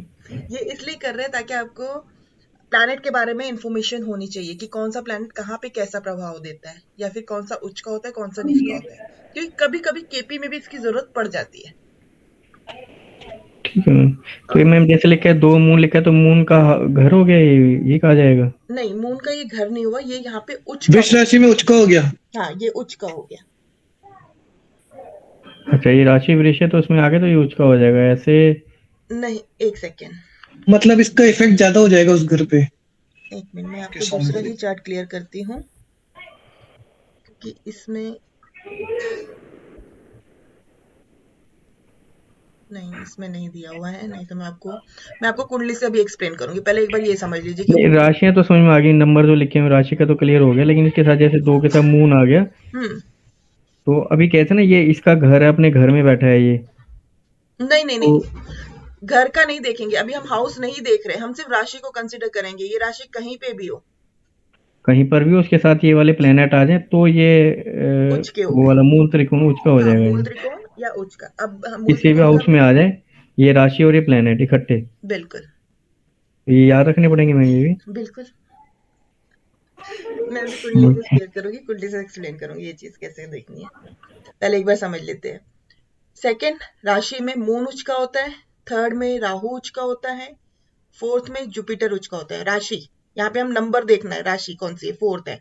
मान लीजिए फोर्थ नंबर यहाँ पे आ रहा है 10वें भाव में, फोर्थ नंबर की राशि यहाँ पे आ रही है और जुपिटर लिखा हुआ है, तो हमारा जुपिटर उच्च का माना जाएगा। सूर्य 1 नंबर में उच्च का माना जाता है। अब देखिए, 1 नंबर में पहली राशि में। अब ये चीज मेष राशि मतलब। हाँ, एक पहली राशि मेष राशि। ये समझ लीजिए, ये कुंडली है। अभी इस चीज को आप समझिए, कुंडली है, ठीक है ना। 1 नंबर पे सूर्य उच्च का हो गया, सूर्य की बिल्कुल ऑपोजिट साइड क्या आ गया, सैटर्न। सैटर्न। तो यहाँ पे शनि उच्च का हो गया, 7वें नंबर में सामने शनि उच्च का हो गया। सूर्य पहले में उच्च का हो गया, शनि 7वें में उच्च का हो गया। ये 2 पॉइंट क्लियर हुआ। हाँ जी। अब आते हैं मून पे। दूसरे भाव में मून उच्च का हो गया। यहाँ 8वें भाव में कोई भी ऊंच नीच नहीं कंसीडर करता है, लेकिन सॉरी, ऊंच का कोई भी नहीं होता है, नीच का होता है लेकिन ऊंच का नहीं होता है। 8वें भाव में, दूसरे भाव में मून उच्च का हो गया, 8वें में कोई भी उच्च का नहीं है। क्लियर हुआ। हाँ जी। अब आते हैं हम तीसरे में। तीसरे में देखिए राहु उच्च का है और 9th में जो इसका 7वां भाव सामने 7वां आ गया, केतु। ऐसे याद करना है आपको, तब जल्दी याद हो जाएगा। यहाँ पे राहु उच्च का है, सामने केतु उच्च का है। ये दोनों अपने से आमने सामने रहते हैं, 180 डिग्री पे ही रहते हैं राहु केतु। हाँ जी। देन आते हैं जुपिटर पे। जुपिटर चौथे राशि में उच्च का है और मंगल 10वीं राशि में उच्च का है, ठीक है मैम। ठीक है। अब ठीक। आते हैं वीनस पे। यहाँ पे मैंने छठे में, एक सेकेंड ये क्लियर नहीं आ रहा पिक। 6th में मर्क्यूरी उच्च का है और 12th में वीनस उच्च का है। ये आपने ऐसे ही याद करना है। एक बार आप उच्च के याद कर लीजिए कि हाँ जी। फर्स्ट में सूर्य, सेकंड में मून, थर्ड में राहु, फोर्थ में जुपिटर, 6th में मर्क्यूरी, 7th में सैटर्न, 9th में केतु, 10th में मार्स और 12th में वीनस। उच्च के हो गए। अब तो आते हैं मैम नीच। 5 और 11 रह गया खाली। बिल्कुल, वो खाली रह गया, उससे मैं बाद में क्लियर करूंगी, पहले मेरे को उच्च नीच क्लियर करने दीजिए। अच्छा। अब यहाँ पे देखिए, ये सारे उच्च के हो गए। नीच के कैसे हो जाते हैं, इसके जैसे सूर्य 1 में, सूर्य अगर 7वें भाव में आ जाए, 7th राशि में आ जाए, मान लीजिए 7 नंबर की राशि है, वहां पे सूर्य आ गया, तो सूर्य नीच का बन जाएगा। यानी मैम अपने अति शत्रु की राशि में आ गया इसलिए। नहीं, यहाँ पे हम अति शत्रु नहीं कह रहे, लेकिन मतलब तुला राशि हो गया मैम, अपोजिट में। हाँ अपोजिट आ गया, नहीं तो इसमें कंफ्यूजन हो जाएगी अति शत्रु, क्योंकि हर कोई ऐसा नहीं हो रहा है। जैसा वीनस है 12वें में उच्च का था, छठे में आके वो नीच का हो गया। शनि 7वें में उच्च का था, पहले में आके वो नीच का हो गया। केतु 9th में उच्च का था, 3rd में आके वो नीच का हो गया। मंगल 10वें में उच्च का था, 4th में आके वो नीच का हो गया। Okay ma'am. सूर्य पहले में उच्च का था, 7वें में आके नीच का हो गया। मून दूसरे में उच्च का था और 8वें में आके वो नीच का हो गया। ये इसी तरह से आपने याद करने हैं। मरकरी छठे में उच्च का था, 12वें में आके वो नीच का हो गया। ये समझ में आया ऊंच नीच कैसे देखना है। हाँ जी मैम। इसकी थोड़ी सी आपको प्रैक्टिस करनी पड़ेगी। एक कागज मैम पे खाली एक उच्च का ध्यान रख ले तो नीच का ऑटोमेटिक आ जाएगा। हाँ चलो बिल्कुल, जैसे सन अगर एक में उच्च का है तो उसके अगर सातवीं राशि में आ गया तो वो नीच का हो जाएगा। सटन सातवीं राशि में ही नीच उच्च का है तो एक नंबर की राशि में जब आएगा तो वो नीच का हो जाएगा। एक नंबर की राशि में नीच का क्यों हो जाएगा? क्योंकि वो मंगल की राशि है, ये सूर्य की राशि है, सूर्य का घर है, मंगल की राशि है। अब ये शनि कहाँ पे आ गया? अपने शत्रु में आ गया, तो यहाँ पे ये खराब हो गया। जुपिटर देखिए 10वीं राशि में नीच का आ गया, शनि की राशि थी उसमें वो नीच का हो गया है। मंगल चौथी राशि में नीच का हो गया। चंद्र की राशि थी, चंद्र क्या होता है? पानी होता है। मंगल क्या होता है? आग होती है। आग क्या करेगी? पानी को खत्म कर देगी। जब आग और पानी दोनों मिलेंगे तो आग क्या करती है? पानी को खत्म कर देती है। तो यहाँ पे मंगल जो है उसने चंद्र को खराब कर दिया, इसलिए यहाँ पे मंगल को खराब माना जाता है। ये चंद्र कहाँ से है मैम? फोर्थ का प्लेनेट है? फोर्थ राशि का लॉर्ड जो है वो चंद्र लॉर्ड है, चंद्र है। अच्छा, यहाँ से उससे चंद्र वो है। है। ठीक है मैम। ठीक है ना। अब वीनस कहाँ? छठे में नीच का हो जाता है और 12वें में उच्च का हो जाता है। सेम ऐसे ही बुध जो है वो 12वें में नीच का हो जाता है और छठे में उच्च का हो जाता है। इसको आप एक दो बार पढ़ेंगे ना तो ये और क्लियर हो जाएगा। अब यहाँ पे हमने कौन से हाउस नहीं कहे थे? 5वां हाउस, 11वां हाउस। ये दोनों हाउस में कोई उच्च का कोई नीच का नहीं होता है। यहाँ पे हर प्लैनेट अपना अच्छा ही रिजल्ट देता है ऑलमोस्ट। क्यों? क्योंकि 5वां हाउस जो होता है वो धर्म का होता है, ये कह सकते हो, या प्रेम का होता है, ये कह सकते हो। 11वां हाउस क्या होता है? लाभ का होता है। तो यहाँ पे कोई भी प्लैनेट आके ये नहीं है कि लाभ नहीं देगा, वो लाभ तो देगा ही देगा। मैम एक डाउट है मैम, फिफ्थ हाउस में अगर सूर्य या बृहस्पति आ जाए, बृहस्पति जहां बैठता है वो अपने स्थान को तो खत्म ही कर देता है ना, बोला ये जाता है, मैंने पढ़ा था बिल्कुल एक बोला जगह। ये जाता है, लेकिन अगर अपने ही घर और में आया सूर्य भी है। अपने स्थान को जला देता है फिफ्थ में, मतलब सूर्य अग्नि है, जहां रहेगी अग्नि उसको इफेक्ट तो देगा ही ना। नहीं, लेकिन इसका रिजल्ट अच्छा देगा, ये नहीं है कि बहुत ही खराब देगा, ऐसा नहीं है। वो पता है कई वैदिक में कई मैम धारणा वो है। बुक्स में लिखा हुआ था, हाँ मैं वैदिक में एक बुक्स में लिखा था, इसलिए मैंने पाराशर में किसी में बिल्कुल ये वैदिक में चेक है किया। कॉन्सेप्ट, लेकिन हम इस चीज को नहीं, केपी में इस चीज को बिल्कुल नहीं मानते। हर प्लैनेट जो है अच्छा भी होता है बुरा भी होता है। या मैम, वो तो है, सारी अच्छी होते हैं मैम, बुरा तो किसके लिए, किसी के लिए वो अच्छा है, किसी के लिए। केपी में ये रूल बिल्कुल नहीं है। ये इसीलिए केपी आगे जो इसका मतलब कह सकते हैं कि लॉन्च किया या बनाया है कृष्णमूर्ति जी ने, ताकि जो वैदिक में जो अवगुण थे उसको सुधार किए गए हैं। क्योंकि वैदिक में बहुत से कॉन्सेप्ट में हर चीज को बुरा बुरा बुरा कहा गया है। आप केपी में जाके समझेंगे तो उसको कहेंगे अरे ये तो ठीक ही था। Yes, अब ये जो है ना, ये मैंने शॉर्टकट में एक चार्ट बना दिया था, है सेम ही, ऊंच का नीच का। सन कहाँ पे? अपनी राशि में हो, लियो है। मूल त्रिकोण राशि लियो है। यहाँ पे मैंने जैसे अभी राशि नंबर बताई थी ना, 5 6 7, तो ये वही है, बस उनके लॉर्ड के नेम लिख दिए। Leo, Taurus, Aries, Virgo, Sagittarius, Libra, Aquarius, Cancer, Capricorn. जैसे राहु चंद्र की राशि यानी कि 4 नंबर की राशि में मूल त्रिकोण का होता है, अभी मैंने बताया था ना। अब चंद्र की राशि कौन सी होती है? कैंसर, कर्क। तो यहाँ पे मैंने राशि से इसको एक्सप्लेन किया हुआ है, तो ये आप रीड करिएगा, ठीक है ना। यहाँ पे मैंने नाम शो कर दिया। अब सन जो है 1 नंबर की राशि में उच्च का होता है। 1 नंबर की कौन सी राशि है? एरिस की राशि है।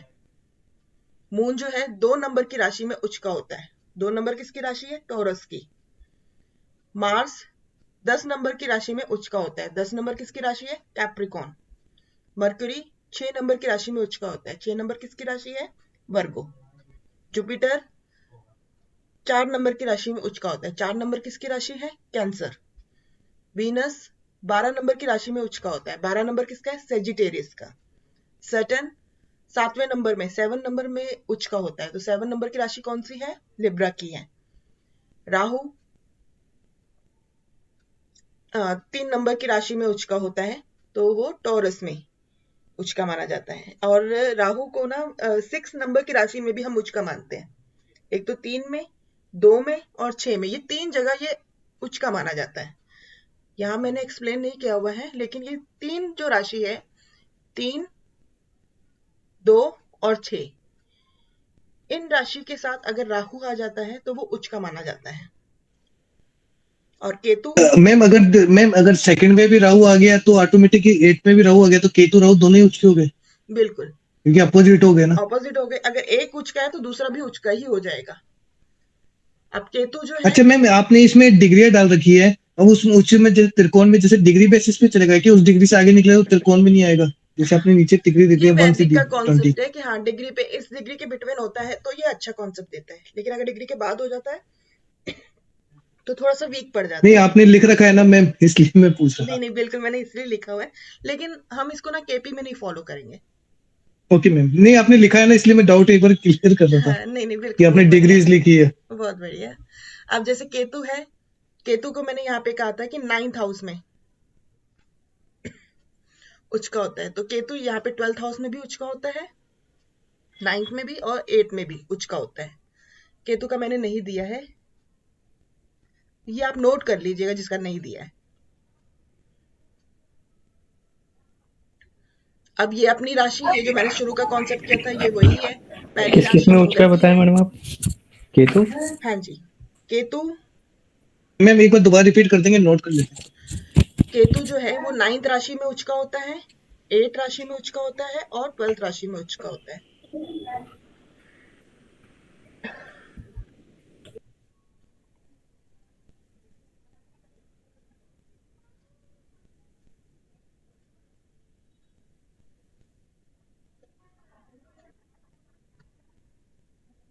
तो मैम राहु इसी राहु जो है, अपोजिट। हाँ बिल्कुल इसके ऑपोजिट।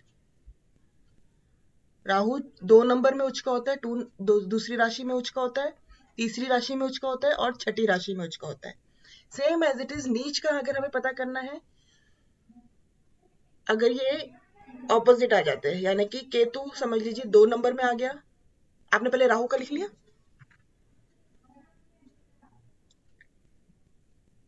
केतु का लिखा मैम। ओके, राहु का लिख लीजिए 2 नंबर, 3 नंबर और 6 नंबर, ये उच्च के होते हैं।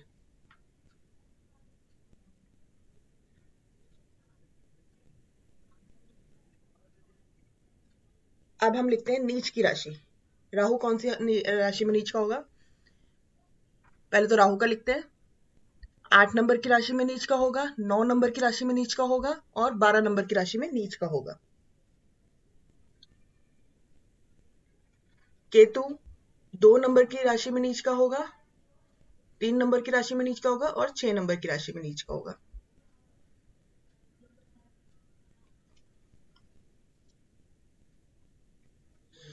अब मैं कुंडली शो करूंगी, उसमें हमने देखना है कि उच्च का प्लैनेट कौन सा है और नीच का प्लैनेट कौन सा है, ताकि आपको थोड़ा सा प्रैक्टिस हो जाएगी कुंडली में कैसे देखना है।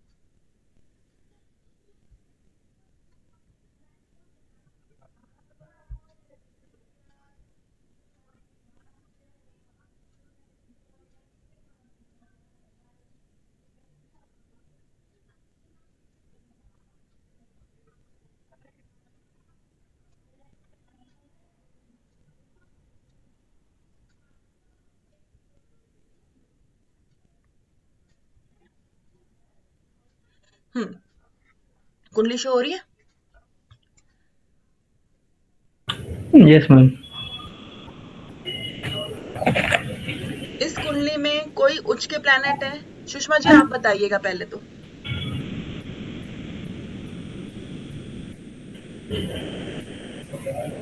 सुषमा जी, सुषमा जी, ओके। पवन जी आप देखिए, नहीं, मैं तो याद है? एकदम से नहीं बता पाऊंगा अभी मैं। नहीं बता पाओगे, ठीक है। नहीं। कृष्णा जी आप बताइए। मैम इसमें राहु केतु दोनों उच्च के हैं। राहु केतु, केतु। बिल्कुल। पवन जी की कुंडली है ना? हाँ, राहु केतु दोनों उच्च के हैं।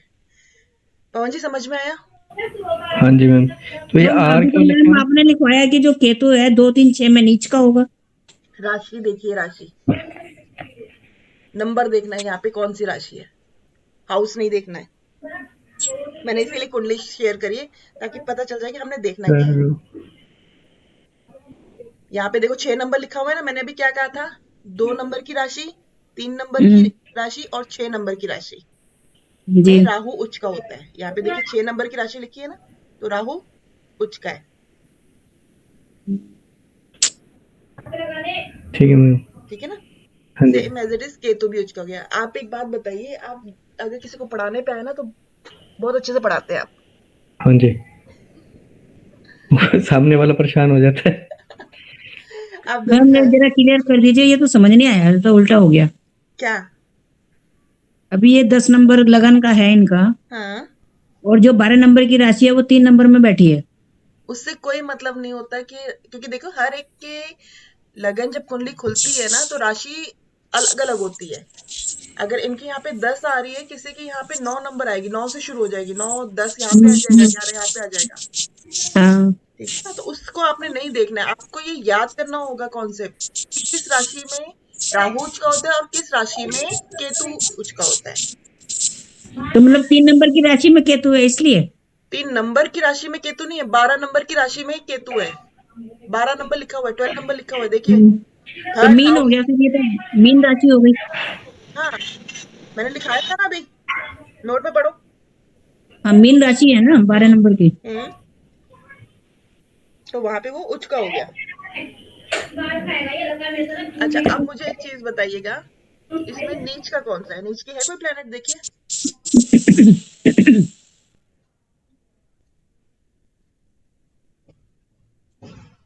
कृष्णा जी आप बताइए। मैम वीनस है ना, वीनस सेकंड पे ही है 7 से। वीनस सेकंड पे नीच का नहीं होता, वीनस नीच का होता है सिक्स 6 राशि में।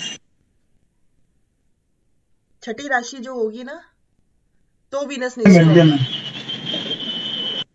ठीक है, समझ में आया कैसे देखना है। एक कुंडली और लगाती हूँ ताकि ये तो और। 5 नंबर में ही रहता है। मैम ये PLU क्या है, ये 6th राशि में जो लिखा हुआ है, ये 9th हाउस में, प्लूटो, तो ये क्या कहलाएगा? राहु केतु तो ये आ गए। इसको हम कंसीडर नहीं करते, ये बहुत दूर के प्लैनेट होते हैं, तो इनको बहुत कम ही कंसीडर किया जाता है एस्ट्रोलॉजी में। बहुत ओके मैम। मतलब मेन सिचुएशन होती है ना तब कंसीडर करेंगे, वो जब केतु में आएंगे ना तब मैं क्लियर करूंगी। अब ये एक और कुंडली मैंने खोली है, इसमें देखिए कोई उच्च का है। मून 2 नंबर की राशि में उच्च का होता है, लेकिन यहाँ पे तो 3 नंबर में, तो इसलिए उच्च का नहीं माना जाएगा। 9 नंबर की राशि में कोई उच्च का होता है, केतु होता है, लेकिन के 12 में बैठा है केतु तो। केतु नहीं है उच्च का, राशि होनी चाहिए, यानी कि इसमें कोई भी उच्च का नहीं है। अब मैम आपका। मेरी ले लीजिए, हाँ, मेरी कुंडली में है। कृष्णा जी, उसके बाद डेट कमल होगा मैम। ऑफ बर्थ बोलिएगा। 28 दिसंबर 1983। एक सेकंड, आपने मेरे पास शायद लिखा था सेव होगी। पिछली बार। एक हाँ सेकंड। मैम आपके पास है।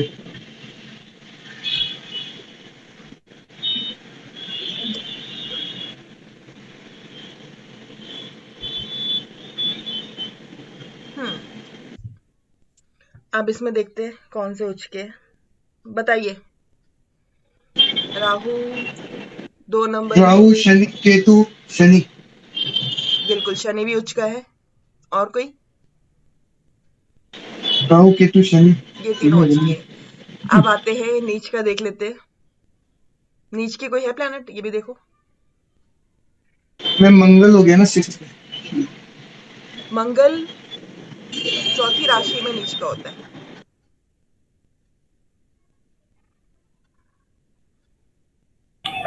मैम ये सब नीचे भी कहीं लिखा हुआ है, जैसे लिखे हैं जुपिटर मरकरी के, याद ही रखने पड़ेंगे ये?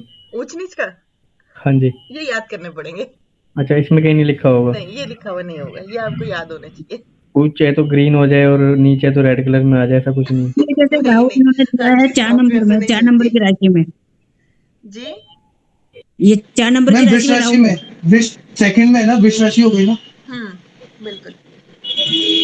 टोरस, आप क्या बोल रही थी? 4 नंबर की राशि में मैम राहु है ये कह रही 4 नंबर की राशि में नहीं है, वो 4th हाउस है। एक चीज को ये समझिए, ये जो हूँ। ब्लॉक है, ये एक ब्लॉक बना हुआ है पूरा, ये जी हाउस है। यहाँ पे जो लिखा हुआ है, नंबर लिखे हुए, वो राशि है। हाउस और राशि दोनों अलग अलग होती है। फोर्थ अच्छा हाउस में 2 नंबर की राशि है। जी। ये पूरा एक ब्लॉक है। पर पहला इसमें हाउस हाउस में मैम 2 नंबर की राशि कहाँ दिखाई दे? ये तो राहु दिखा रहे हैं ना यहाँ पे साथ में। 2 नंबर लिखा तो हुआ है, यहाँ पे 2 नंबर नहीं लिखा हुआ है। देखो कोने कॉर्नर में नहीं 2 नंबर तो लिखा है लेकिन राहु भी तो लिखा है। हाँ राहु लिखा हुआ है, तो राहु उच्च का हो गया ना, क्योंकि वो 2 मतलब नंबर की राशि में है। फोर्थ नंबर हाउस में 2 नंबर की राशि में राहु है। बिल्कुल ऐसे समझना है, ओ, ओके ठीक है ना। अब ये देखो शनि जो है 9th हाउस में बैठा हुआ है, 7 नंबर की राशि में है, जी। 7 अच्छा नंबर अच्छा की अच्छा राशि ठीक के है। साथ, तो शनि उच्च का हो गया। हाउस तो हाउस का कोई सा भी हो सकता है ना मैम, राशि के साथ होना जरूरी है। बिल्कुल, हाउस की अपनी वैल्यू। इस हाउस से हम क्या क्या देखते हैं वो मैंने आपको पहले बताया था। राशि की क्या इंपॉर्टेंस है वो अलग है, और प्लैनेट की क्या इंपॉर्टेंस है, प्लैनेट की क्या जी सिग्निफिकेटर जी है, वो मैंने आपको ठीक है बताया ठीक था। ठीक। ठीक है ना, ये 3 पॉइंट है, 3 पॉइंट को अच्छे से समझ लीजिए। हाउस, राशि और प्लैनेट, यही तीनों चीजें हमारी एस्ट्रोलॉजी में वर्क करती है। अच्छा मैम, जैसे राशि के साथ प्लेनेट है तो आपने बता दिया वो चीज नहीं, अगर पर्टिकुलर राशि किसी पर्टिकुलर हाउस में, उसका भी इफेक्ट पड़ता है कि इस हाउस में चली गई राशि तो इससे भी असर पड़ेगा? बिल्कुल बिल्कुल, चौथे हाउस में शुक्र की राशि बैठी हुई है। अब यहाँ पे चौथे हाउस में शुक्र की राशि बैठी है। शुक्र क्या होता है? राहु का मित्र में राहु का तो मित्र है, लेकिन 4th हाउस किसका होता है? घर का सुख, मदर, हाँ घर का मदर, सुख और property, properties. Luxury life. Hmm. Venus आके बैठ गया है। अब वीनस की जो दूसरी राशि है वो कौन सी है? 9वें में भी पड़ रही है, और वो वहीं पे बैठा हुआ है। तो कहीं ना कहीं आपका जो घर है, घर का सुख आपको अच्छा है, मतलब घर जो होगा ना वो अच्छा ही होगा, लेकिन कहीं ना कहीं राहु का भी इफेक्ट आ रहा है, तो थोड़ी बहुत प्रॉब्लम्स होगी, लेकिन फिर भी आपको आपकी लग्जरी लाइफ होगी। कमल जी बताइए थोड़ा सा। यस मैम, थोड़ी सी ज्यादा है? वो तो नहीं तो ठीक ठाक है लग्जरी लाइफ। नहीं, राहु का असर बस है नहीं है, ये जानने के लिए बोला मैंने। हाँ राहु का असर तो है ही, कि तभी तो एस्ट्रोलॉजी नहीं, राहु फील्ड नहीं, में। राहु तो उच्च का है ना आपका इसमें? राहु उच्च हाँ में राहु है, उसका है, लेकिन घर पे भी जैसे अगर मैं कहूँ प्रॉपर्टी ना, का भी है। कमल जी आपके घर में सिलन रहती है? हाँ मैम सिलन है। जी, ये राहु का इफेक्ट है। तुम्हें राहु उच्च का है फिर भी असर आएगा ऐसा? बिल्कुल, देखो राहु, यही चीज तो केपी में समझानी है कि जो प्लैनेट होते हैं ना उनका इफेक्ट रहेगा ही रहेगा। प्लैनेट अपना जो व्यवहार है ना वो नहीं छोड़ते हैं, चाहे अच्छा देंगे लेकिन साथ में कुछ खराब भी देंगे। अच्छा मैम, मेरे यहाँ भी सीलन रहती है तो राहु उच्च का है मेरे में भी, राहु केतु, इसी वजह से। एक सेकंड अब मेरे को ये आपकी कुंडली देखनी मेरे पड़ेगी। में भी उच्च का था, अभी बताया था ना। तो मेरे भी प्रॉब्लम रहती है बहुत, ट्रीटमेंट करा ली फिर भी ठीक नहीं होती वो तो। आपके हाउस में ना देखना पड़ेगा। शनि का प्रभाव, शनि 4th राशि में है, चौथी राशि में। क्योंकि देखो हाउस जो होता है वो 4th हाउस कहा जाता है। 4th राशि को अगर हम कहें तो हाउस के लिए कंसिडर करेंगे। हाँ जी। तो 4th हाउस अगर इफेक्टेड होगा राहु शनि केतु से, तो घर में कुछ ना कुछ प्रॉब्लम होगी होगी। अब यहाँ पे देखो 4th जो राशि है उसमें शनि का इन्वॉल्वमेंट आ गया है। नहीं वो दोबारा पर नहीं। मैम शनि भी है सूर्य भी है, दोनों अपोजिट भी तो हो गए हैं। हम्म, शनि भी है सूर्य भी है इसमें। मैं अभी जो कंसिडर कर रही हूँ ना उसको उसको समझने की कोशिश करिए। बीच में दूसरी पॉइंट आ जाओगे ना तो वो कंफ्यूज हो जाओगे। अच्छा एक बार रिपीट करेंगे मैम, ये सीलन का बता रहे हैं आप, सीलन का क्यों कॉन्सेप्ट जो बता रहे हैं क्यों है? देखो चौथा जो हाउस होता है या चौथी राशि, दोनों को ही हम कैंसर। घर के लिए इंपॉर्टेंस देते हैं। घर देखना है तो हमें 4th हाउस को देखना होगा, 4th राशि को देखना होगा। Okay ma'am. 4th house, 4th राशि, कहीं से भी राहु केतु शनि से पीड़ित हो रहे होंगे, खराब हो रहे होंगे, हाँ तो जी। वहां पे घर में कुछ ना कुछ प्रॉब्लम्स होंगी। अच्छा ठीक है मैम, तो मेरे यहाँ सैटर्न रीजन बन रहा है, इनके यहाँ पे राहु रीजन था। बिल्कुल, ठीक है मैम। लेकिन मैम वीनस की शनि ये राहु और वजह से, केतु। वीनस की ये वजह भी से बोल उनका सकते हैं ना कि वो चंद्रमा की राशि है तो सैटर्न तो दोनों का एंटी रहता है ना, चंद्रमा और सैटर्न। बिल्कुल, तभी तो मैं कह ऐसा रही भी हूँ बोल सकते हैं। सैटर्न का एंटी हो गया ना 4th हाउस तो, हाँ। चंद्रमा का एंटी हो गया। हम्म। अब देखिए 4th हाउस में जो राशि कौन सी बैठी है? 1 सूर्य की। सूर्य की, हाँ। सूर्य भी जाके चंद्र से पीड़ित ये- शनि से पीड़ित हो गया। हम्म। ठीक है, समझ में आया मैम रजनी जी? फर्स्ट राशि तो मेष का हो गया ना, मंगल का। फर्स्ट राशि मेष ओके सॉरी, हाँ मंगल की, हाँ मंगल की, हाँ सॉरी, हाँ मंगल की मंगल राशि। की है। मंगल की। मंगल यहाँ पे आके बैठ गया है वीनस के साथ। वीनस इसलिए इससे इफेक्ट दे दिया, हाँ, हम्म, इसलिए वीनस के इफेक्ट घर पे, वीनस अपने घर लेकिन पे बैठा है इसलिए इफेक्ट दे दिया। मैं ये भी कहूंगी कि इनका घर भी बड़ा होगा, छोटा नहीं होगा। छोटा ही है मैम। छोटा है, बड़ा होना चाहिए था। छोटा ही है मैम। कोई नहीं, अब बना लेंगे मैम, अभी तो लाइफ पड़ी है। अब बिल्कुल। पता लग जाएगा ना क्या करना, तो बड़ा मैम बना ये लेंगे कैसे मैम। बता रहे हैं आप, मार्स और मंगल ये वीनस साथ में बैठ गए, उससे हाँ, क्या फर्क पड़ रहा है?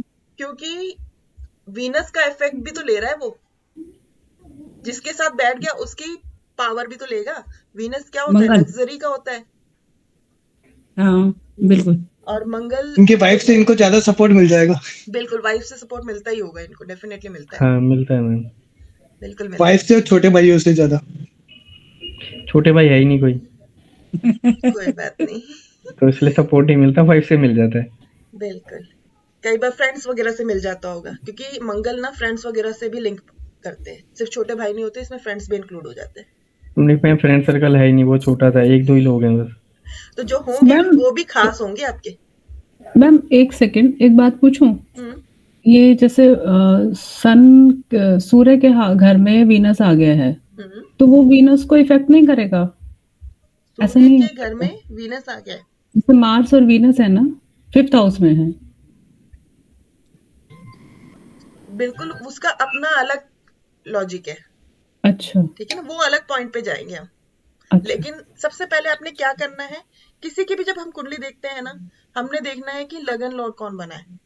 हम्म शनि, सैटर्न। शनि बैठ जी। गया 7वें में, यानी कि इस हम्म, हाउस का जो भी नेचर या जो भी प्रभाव होगा ना, वो हम शनि से देखेंगे।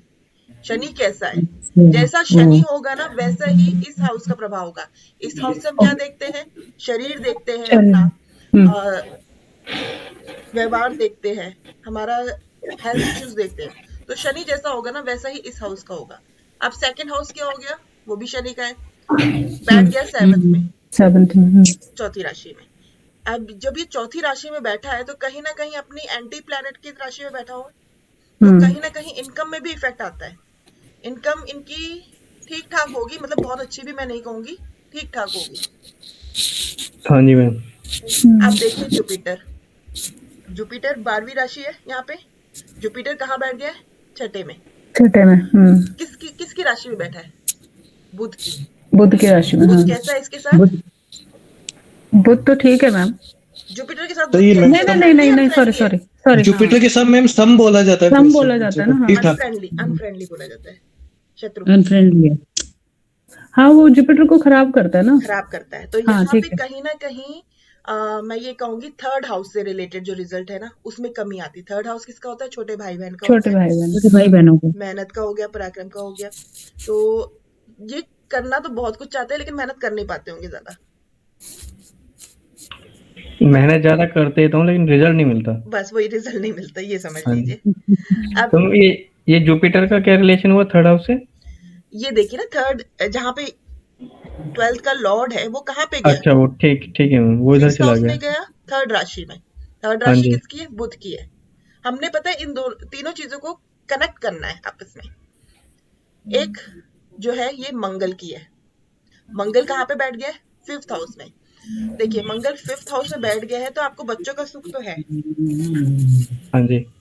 ठीक है ना, हाँ जी। क्योंकि वो 5th हाउस से कनेक्ट हो गया है। अब बच्चे भी आपके ना बहुत ही, मैं ये कहूंगी, स्मार्ट होंगे। पढ़ाई में तो नहीं है मैं, वैसे स्मार्ट है। वैसे स्मार्ट होंगे। पढ़ाई मतलब में नहीं है। क्यों पढ़ाई में नहीं है, क्योंकि ये देखो वीनस के साथ बैठा है। वीनस पढ़ाई का कारक नहीं है बिल्कुल लेकिन मैम। स्मार्टनेस का हाँ कारक हाँ, है, स्मार्टनेस स्टाइल में है मारने का वो। कारक है। हाँ उन चीजों में नंबर आगे बहुत। मीडिया से रिलेटेड अगर कहे ना तो वो वीनस काउंट होता है। हाँ जी। मैम ये वन का एक बार फिर दोबारा बताना है कि आपने वन से कैसे कनेक्ट किया? आप रिकॉर्डिंग सुनिएगा।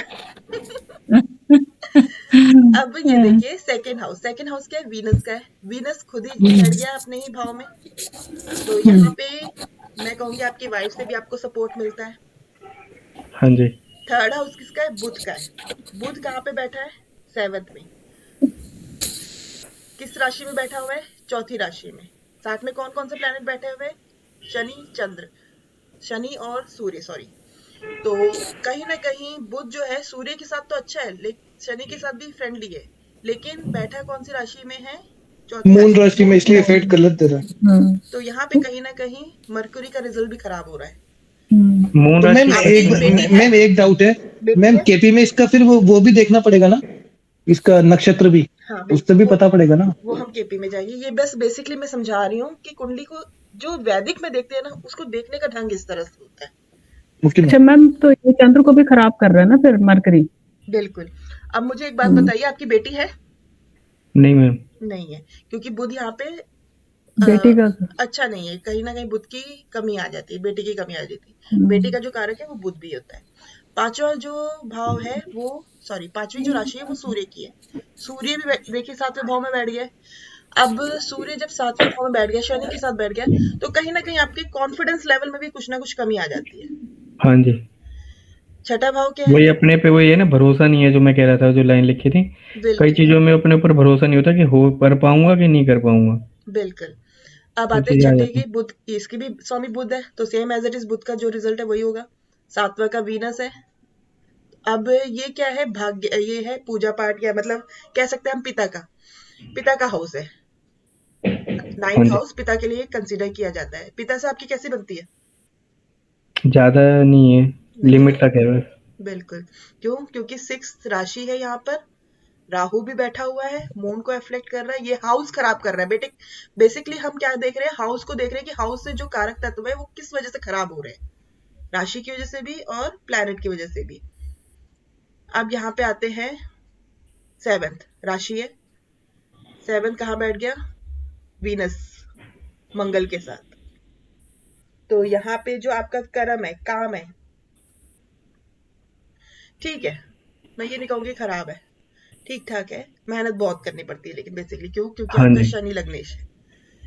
हाँ जी, 8वां हो गया मंगल का, मंगल बैठ गया वीनस के साथ, तो यहाँ पे थोड़ा बहुत इसका वीनस का इफेक्ट आ जाएगा, क्योंकि थोड़ा एंटी प्लैनेट है, तो इस वजह से इसका लाभ का जो इफेक्ट है वो आ जाएगा, कि लाभ इतना नहीं मिल पाता है। हाँ जी, 9th हाउस गुरु का है, गुरु बैठ गया है छठे भाव में, बुध की राशि में। तो अगर आप बाहर के बारे में भी सोचते हो कि मैं बाहर जाऊं, तो वहां पे भी आपको प्रॉब्लम आती होगी। मैं अगर कहूँ, अब मैं कैसे कहूँ, क्योंकि कुछ चीजें हम पब्लिकली भी नहीं कह सकते। ओके मैम, बाद में बता देना आप। बाद नहीं बताऊंगी, हाँ जी, तो आपको थोड़ा समझ में आ जाएगा ये चीज, ठीक है ना? ठीक है बेसिकली मैम। 12th हाउस जो होता है वो बेडरूम रिलेशनशिप भी कहते हैं, तो कहीं ओके ना मैम, कहीं वहां पे भी आपके साथ कुछ प्रॉब्लम होती होगी, यस मैम। बस। ठीक मैम है। 12th को मोक्ष का भी बोला जाता है ना, अगर केतु और गुरु आ जाए तो। हाँ, मोक्ष का बोला जाता है, केतु और गुरु आ जाए तो वो मोक्ष कराता है।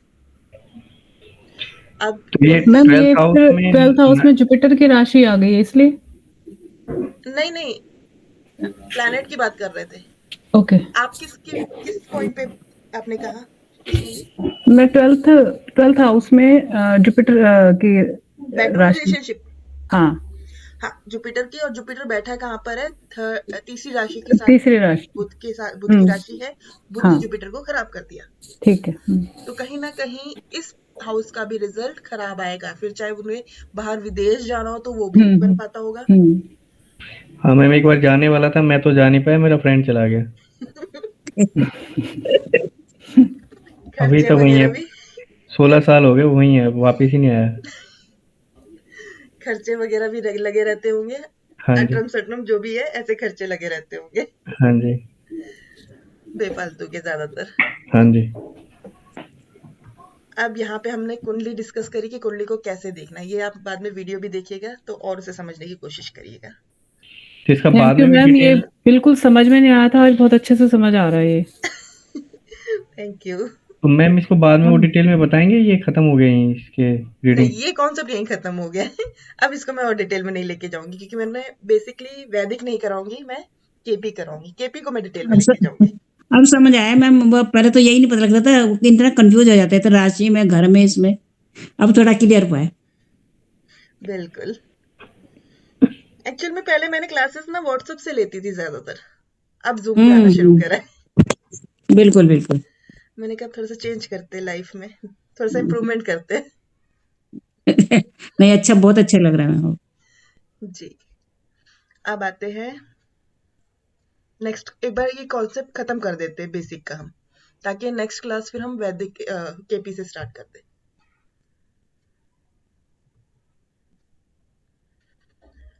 नीच राशि, अपनी राशि, ये मैंने आपको पहले क्लियर कर दिया है। ये चार्ट है जो मैंने आपको समझाया, ये सारा इस चार्ट में डिटेल में दिया हुआ है। लगन में जैसे एरिस लगन है, वहां पे कौन कौन से प्लैनेट शुभ होते हैं? मंगल, सन, मंगल, सूर्य, जुपिटर। अशुभ कौन सा होगा? Venus, Saturn, mercury. योग कारक कोई भी नहीं होता है, मारक होता है वीनस और बाधक होता है शनि। ये मैंने शॉर्टकट में यहाँ पे आपको सारी डिटेल दी है, तो इसको आप रीड कर लीजिएगा। अब ये शुभ और अशुभ क्यों होते हैं, ये आपने समझना है फ्रेंडली और अनफ्रेंडली से। एरिस किसकी राशि है? मंगल की राशि है, तो मंगल के जो भी फ्रेंड मैम इसमें आपने एक्यूरेस नहीं दिया हुआ। वो दिया हुआ है एक्चुअल में ना, इसमें शो नहीं हो रहा है क्योंकि स्लाइड से ना वो नीचे चला गया है, तो मैं इसका एक स्लाइड ना आपको okay ma'am, okay ma'am. Personally भेज दूंगी ग्रुप में। तो मैम 1 मिनट ये वाली स्लाइड दिखाएंगे दोबारा? जी, ये वाला जो आपका एरीज, ये शुभ अशुभ जो लिखा है, तो लगन हाउस में ये होंगे ये राशियां? हाँ ये लगन लिखा हुआ है ना ऊपर, लगन जो सा लगन लगन होगा। हाउस में होंगे तब ये वाले ये शुभ अशुभ हैं इसके साथ। अब मैम इसमें एक नहीं डाउट है नहीं, मैम, हाँ जो आपने शुभ लिखा है, अगर ये 6 वो मतलब ये अशुभ ग्रह में, मतलब बोलते हैं त्राटक ग्रह वो 6th 8 में और 12th में बैठ जाए तो 12 में तो वैसे ही शुभ वाले खराब ग्रह। होते हैं, बिल्कुल खराब होते हैं। हाँ मैं जैसे मार्स, सन और जुपिटर हम्म एरिस लगन में, हम्म। तो इसमें वो शुभ रहेगा या अशुभ हो जाएगा? 6, 8, 12 में ना वीनस, मर्क्यूरी, सैटर्न लिखा हुआ है 6 में। नहीं, जैसे मार्स, सन और जुपिटर लिखा है, एरिस लगन हुआ जैसे किसी का फ्यूचर में, हम्म। जैसे एरिस लगन है और मार्स बैठ गया 6th में, सन बैठ गया 8 में और जुपिटर बैठ गया 12th में। तब वो खराब हो जाएगा ना, अच्छा क्योंकि उन्होंने 6, 8 का भी रिजल्ट देना है, 6, 8, 12 का भी रिजल्ट देना है। और ओके 6, 8, मैम, 12 दोनों रिजल्ट होंगे, शुभ और वो न्यूट्रल, दोनों की तरफ से देख बिल्कुल। कर। फिर हमने आगे देखना है कि 6 अगर वो मार्स छठे में बैठा है तो छठे के साथ कौन सा हाउस उसके साथ कनेक्ट हो रहा है। अगर 8, 12 कनेक्ट हो रहा और है तो वो खराब हो जाएगा, ओके मैम। क्योंकि डिपेंड करता है उसकी 2 राशि कहाँ पर है। अच्छा मैम, जिसकी सिंगल हो वो ज्यादा इफेक्ट देगा, जिसकी डबल है वो डबल दे देगा। बिल्कुल, ये केपी में आपको क्लियर करूंगी मैं। Okay ma'am. अच्छा मैम, जैसे इसमें आपने लिखा लगन है, जैसे लगन कैप्रिकॉर्न देखेंगे तो उसमें जुपिटर और मार्स अशुभ कहलाएंगे उसके लिए, कैप्रिकॉर्न और लगन राशि वालों में। जी अब वो किसी भी हाउस में हो सकते हैं, लेकिन ये जहाँ भी आएंगे अशुभ फल देंगे ये। बिल्कुल, किसी भी हाउस में हो सकते हो। ओके। अब आते हैं, एक बार मैं इसको समझा देती हूँ। पहला भाव फर्स्ट हाउस, 5th हाउस और 9th हाउस, ये हमारा धर्म त्रिकोण है। यानी कि जिसके भाव में, जिस कुंडली में यहाँ पे प्लैनेट हो, यहाँ पे प्लैनेट हो, यहाँ पे प्लैनेट हो, तो ऐसा बंदा जो है वो धार्मिक विचारों वाला होता है, धर्म के बारे में सोचता है। सॉरी, धर्म से रिलेटेड उसका ध्यान ज्यादातर रहता ही है। ये हमारे त्रिकोण के हाउस है। पहला कोई सी मैम भी सही है planet- मैम, हाँ जी मैम ये सही है, ये कौन सही है कौन से मैम। planet? जी। पहला भाव क्या हो गया? लगन, हम स्वयं। 5वां भाव क्या होता है? सोचने समझने की ताकत, हम क्या सोच रहे हैं। और 9वां भाव क्या हो गया? उच्च शिक्षा, नैतिकता। उसके अंदर नैतिकता भरी होती है, वो किसी का ना बुरा नहीं कर पाता। ये कोई से भी प्लेनेट हो सकते हैं इस हाउसेस में? बिल्कुल। अच्छा, इस ठीक है। अब आते हैं अर्थ त्रिकोण। अर्थ त्रिकोण में आ गया दूसरा भाव, छठा भाव, 10वां भाव। 2, 6, 10। अर्थ मतलब क्या होता है? अर्थव्यवस्था किस में काउंट होती है? फाइनेंस में काउंट होती है, पैसों में काउंट होती है, ऐसा पैसा। तो यानी कि जिसके भी भाव में यहाँ पे प्लैनेट बैठे हो, यहाँ पे प्लैनेट बैठे हो, यहाँ पे प्लैनेट बैठे हो, उसका दिमाग सिर्फ पैसों की तरफ दौड़ता है। वो मैम एक डाउट है मैम, ये तीनों में एक साथ आना चाहिए या एक सिंगल में भी आ जाए तो भी? सिंगल में भी आ जाए, क्योंकि देखो एक बंदे का दिमाग ना मिक्सअप भी हो सकता है, वो धर्म की तरफ भी जा सकता है, पैसों के दोनों मिला के भी हो सकता है। बट मैं बेसिकली अभी आपको सिर्फ बेसिक कॉन्सेप्ट क्लियर कर रही हूँ कि कितने प्लेनेट हो मिनिमम मैडम, कि 1 2 भी हो तो भी चलेगा? हाँ, उससे कोई वो नहीं है कि एक है कि 2 है, लेकिन अगर यहाँ पे प्लैनेट होंगे तो वो इसके बारे में भी सोचता है। Okay ma'am. ठीक है ना। ज्योतिष में जन्म कुंडली के भाव 2, 6, 10 भाव को अर्थ त्रिकोण की संख्या दी गई है। धन कमाई करना, मेहनत से धन कमाने के प्रयास, सम्मान, प्रतिष्ठा, सब कुछ इन्हीं त्रिकोण से देखा जाता है। धन है तो सब कुछ है। दूसरा भाव क्या होता है? बचत, परिवार का धन, फैमिली का धन। सेकेंड हाउस से हम देखते हैं। सिक्स्थ हाउस क्या होता है? हमारे प्रयास से कमाया हुआ धन, जो हम अपनी मेहनत से कमाते हैं, जॉब करके कमाते हैं। 10th हाउस क्या होता है? हमारा कर्म, हमारी गुडविल, जो हमने कमाई होती है। 10वां जो होता है वो मेन हाउस होता है, मुख्य भाव होता है, और 2 और 6 सहयोगी भाव होते हैं। देखिए, अगर हम कर्म करेंगे तभी तो हमें धन मिलेगा। कुछ काम करेंगे, 10वां भाव एक्टिव होगा, काम करेंगे तभी तो हमें ये संचित धर्म या फिर हमारी मेहनत का धर्म, मेहनत का धन, जो फैमिली से जो हमने बैंक बैलेंस जमा करा है, कहाँ से जमा करेंगे? जब हम कुछ काम करेंगे, काम करेंगे तभी हमारे पास जो प्रयास किया है उससे हमें धन मिलेगा। पॉइंट क्लियर हुआ ये वाला? इसमें अब आते हैं काम त्रिकोण। तीसरा भाव, 7वां भाव और 11वां भाव। काम त्रिकोण मतलब हमारी इच्छा पूर्ति। काम का शाब्दिक अर्थ है इच्छा। हमारी जितनी भी इच्छा पूर्ति होगी, सब काम त्रिकोण के बलाबल पर ही महत्व करते हैं। भाव 3, 7, 11 काम त्रिकोण में आते हैं। ये भाव सामाजिक जीवन को बताते हैं।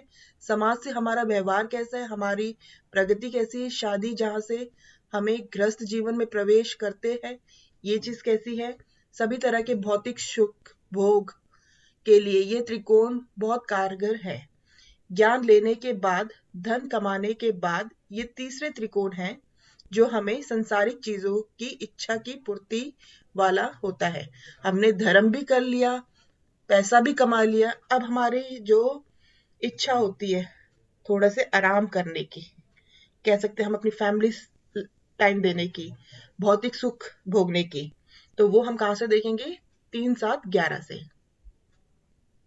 मैम इसमें एक चीज पूछना था, जैसे 7th हाउसेस में जैसे कर्क 4th हो जाए, कर्क राशि, और 11th में चंद्रमा बैठ जाए, तो ये 7th और 11th दोनों इफेक्टिव हो जाएगा ना? एक बार फिर से रिपीट करना, क्या कहा आपने? नहीं, 7th में जैसे कर्क राशि हो गई, 4th राशि यहाँ पे काम में, और 11th में चंद्रमा बैठ जाए, हाँ, तो बिल्कुल इफेक्टिव होगा, बिल्कुल। मतलब मैं ये कहूंगी कि माता से रिलेटेड 4th हाउस किसका है? 4th राशि किसकी? माँ की है, और चंद्र वहां पे, तो माता से रिलेटेड आपको सुख बहुत मिलेगा। ये हमने प्लैनेट को भी देखना है कि कौन सा प्लैनेट है और कहाँ जाके बैठा है। अगर यही 7वें में 4th राशि बैठी है और वही राशि जाके 8वें में बैठ जाती है, तो माता का सुख नहीं मिलेगा इतना अच्छा, या तो माता को हेल्थ इश्यूज हो सकती है। जो यहाँ पे प्लैनेट बैठा है ना, वो किस कंडीशन में, हमें ये भी देखना है। जैसे मैंने अभी कुंडली में समझाया था ना कि प्लैनेट की कैसे कंडीशन देखी जाती है, वो हम यहाँ पे लागू करेंगे। अगर वो अच्छी कंडीशन में होगी तभी हमें इन भाव का सुख मिलेगा। जैसे मैम मेरा 7th भाव में 3 प्लेनेट हैं। बस समझ जाइए फिर। तो इच्छा पूर्ति तो होती नहीं मैम, लेकिन वही तो मैं कह रही हूँ ना, तीनों प्लैनेट कैसे है आपके? शनि, सूर्य, सूर्य, मंगल, हाँ बुध। जी, बुध, शनि ने सूर्य को खराब कर दिया, चंद्र की राशि में बैठा है बुध। बुध। तो ये तीनों प्लैनेट का जो इफेक्ट होता है वो 7वें भाव में पड़ेगा ही नहीं, उसका असर 7वें भाव में भी पड़ेगा। तो 7वें भाव से जो रिलेशनशिप होती है वाइफ के साथ, तो कहीं ना कहीं उसमें प्रॉब्लम्स आती ही है।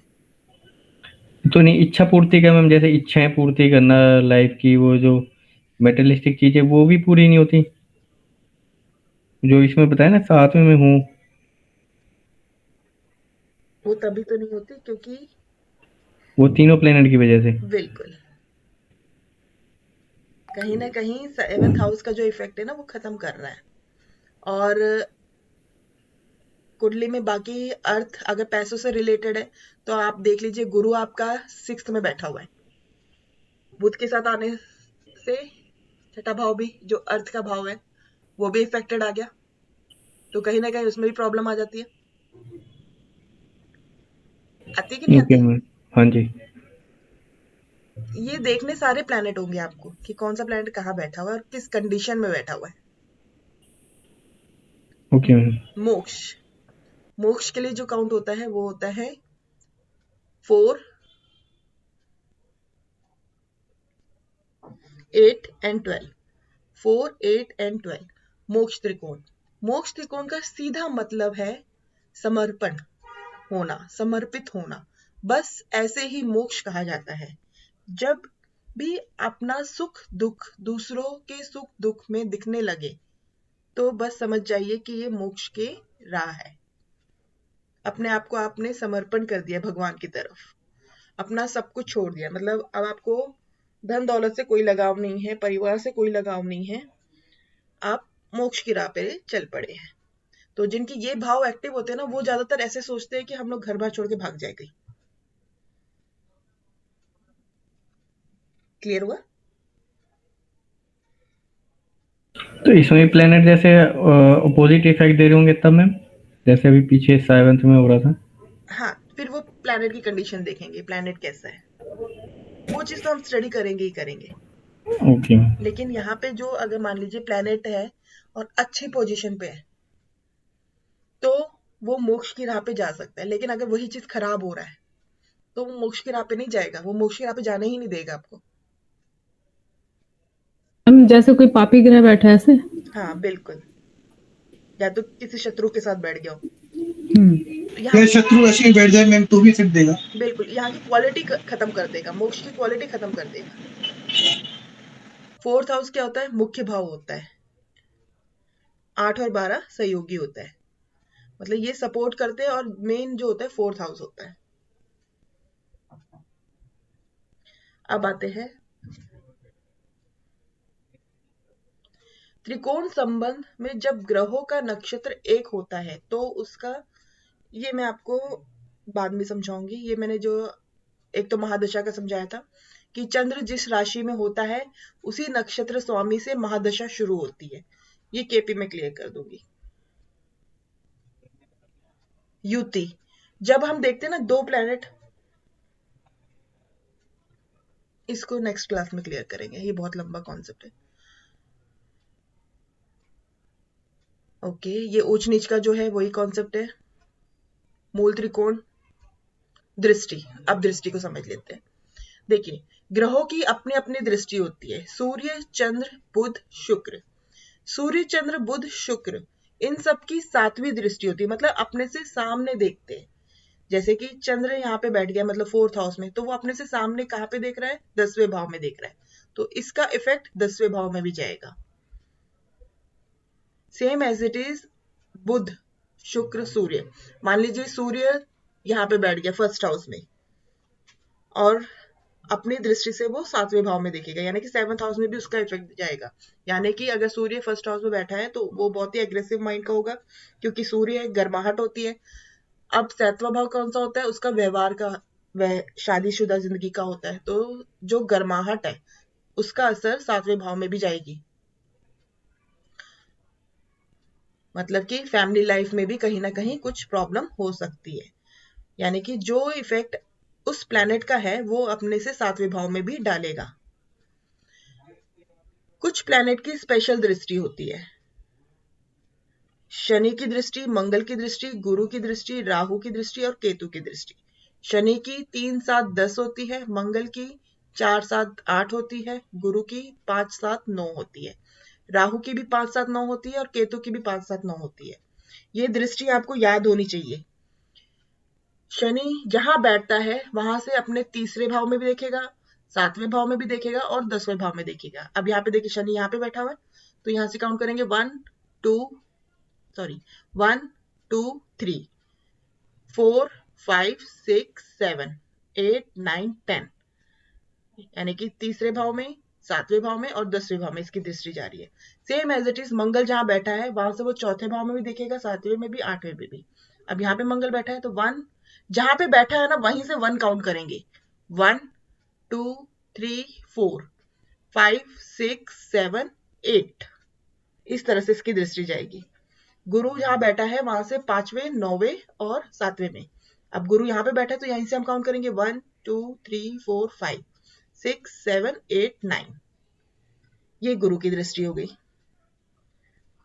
राहु की दृष्टि होती है 5 7 9, यानी कि अपने से 5वें, फिर 7वें, फिर 9वें, same as it is Ketu भी अपने से 5 मैम राहु को तो मंगल का भी कारक बनाया गया ना, राहु को मंगल का कारक, मंगल का जैसे इफेक्ट देता है ना राहु भी हाँ बिल्कुल, तो वो मंगल मंगल की की तरह ही दृष्टि, होता है थोड़ा सा, तो मंगल की तरह ही दृष्टि होगी ना मैम राहु की भी तो। बिल्कुल उग्र ही होगी, खराब ही होगी थोड़ी सी। तो केतु आप ये निम्नोलॉजी का कॉन्सेप्ट है वैसे तो, लेकिन यहाँ पे हम ना राहु को राहु ही मानेंगे, मंगल नहीं मानेंगे। मंगल से वो कंट्रोल जरूर हो जाता है, लेकिन मंगल से उपाय जरूर करते हैं। केतु अपने से 7वें देखेगा और अपने से 9वें देखेगा। ये दृष्टि आपको याद होनी चाहिए।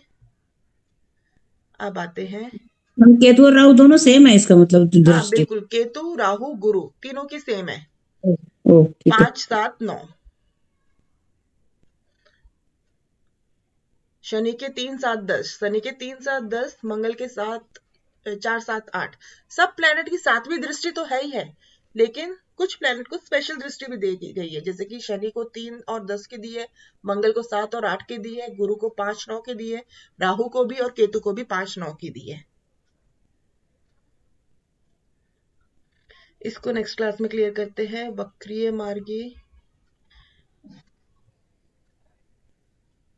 ओके अब ऑलमोस्ट यहाँ तक हमारा बेसिक कंप्लीट हो गया। बस 1 2 पॉइंट रहते हैं, उसको हम नेक्स्ट क्लास में करेंगे, नहीं तो फिर कुछ समझ नहीं आने वाला। छोटे छोटे से कॉन्सेप्ट है, उसको हम नेक्स्ट क्लास में कर लेंगे, कोई बात नहीं। अच्छा, एक कॉन्सेप्ट मैंने मारक का तो बता दिया था, बाधक का नहीं बताया था आपको। एक बार मैं बाधक वाला भी क्लियर कर देती हूँ, एक सेकेंड।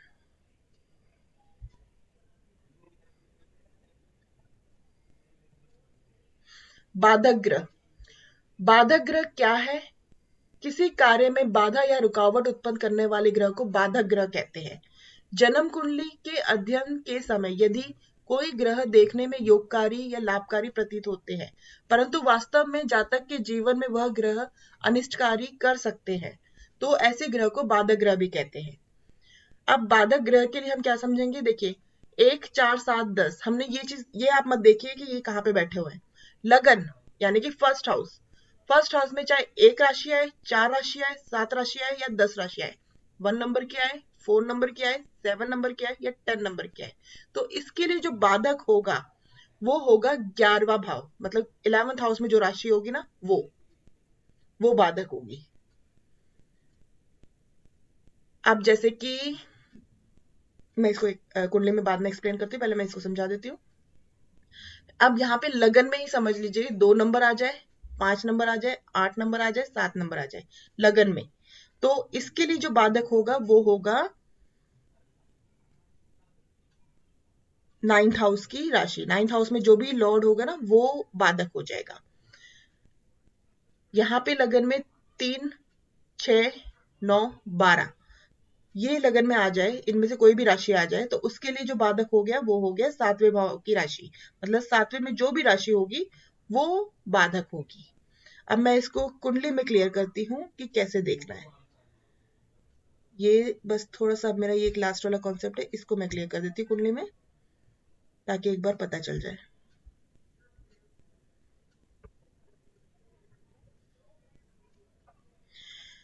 पवन जी, आपकी की कुंडली लगाई है मैंने, 10 नंबर की राशि है यहाँ पे, 10 नंबर की राशि यहाँ पे आ गई है, तो आपके लिए जो बाधक होगा 11 नंबर, यानी कि 8 नंबर। 8 नंबर किसका है? मंगल का है। ये राशि जो दी है यहाँ पे मंगल की आ रही है, यानी कि आपके वैसे तो देखो भाई नहीं है, लेकिन अगर भाई भी होते तो भाई से प्रॉब्लम्स होती। छोटे भाई होते बड़े में? छोटे बड़े। नहीं, मंगल को छोटे भाइयों में किया जाता है। वैसे बड़े भी कह सकते हैं, छोटे भी कह सकते हो, लेकिन भाई से लिंक बना के रखते हैं। अब इसी वजह से देखिए कहीं ना कहीं आपका फ्रेंड सर्कल अभी कम ही है, ज्यादा नहीं है, हाँ जी। तो यहाँ पे ये बाधक बना हुआ है और आपको प्रॉब्लम भी आती होगी कई बार फ्रेंड्स से। हाँ जी। ये इस तरह से हमने टैली करना है।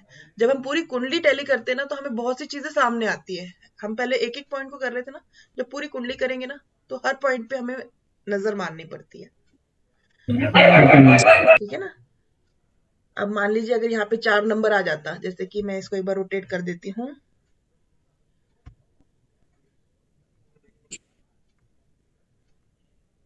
अब 4 नंबर आ गया, तो 4 नंबर के लिए भी 11 नंबर की 11 भाव में जो राशि आएगी वो बाधक दो है, नंबर यानी कि 2 नंबर आ दो गए, नंबर तो वीनस हम्म बाधक हो गया, यानी कि पत्नी से रिलेटेड कुछ ना कुछ उसे प्रॉब्लम आएगी, या पत्नी के साथ इतनी अच्छी अंडरस्टैंडिंग नहीं बन पाती होगी। और जब भी बाधक ग्रह का टाइम पीरियड चलता है महादशा अंतरदशा प्रांतदशा में, तो उस समय कुछ ना कुछ रुकावटें आती है। ये बाधक ग्रह का कारक है। बाधक ग्रह क्या होता ये है? रोकता ये है। चेंज कैसे किया मैडम आपने 4 को? किसी और की कुंडली लगाई है। नहीं, ये मैंने सॉफ्टवेयर से किया हुआ है, मैंने इसी में आपको समझाने की कोशिश करी है बस। अच्छा मैम एक बार चेंज। दोबारा रिपीट करेंगे मैम, इसमें थोड़ा कंफ्यूज। 11th हाउस को आप बाधक बता रहे हैं, इसलिए मैं कमल जी दोबारा। की कुंडली लगाती हूँ। 11 नंबर की राशि है। 11 नंबर के लिए कौन बाधक होगा?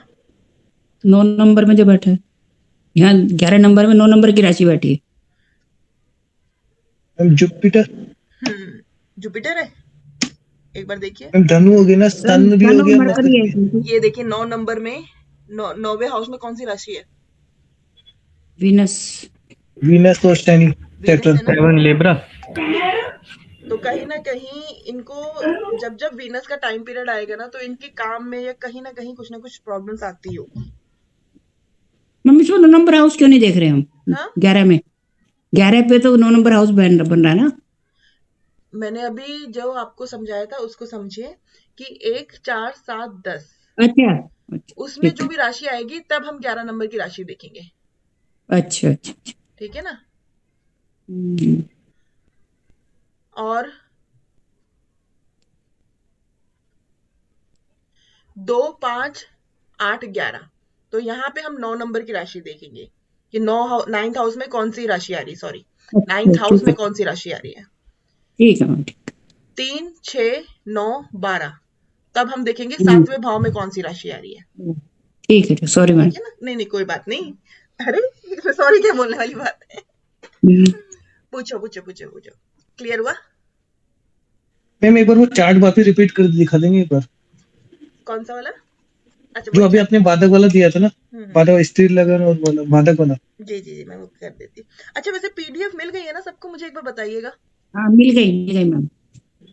मैंने ये पूरी बेसिक की पूरी पीडीएफ भेज दी थी मिल गई है मैम। यहाँ तक, एंड तक ना। तो एक बार उसको भी जरूर रीड करिएगा।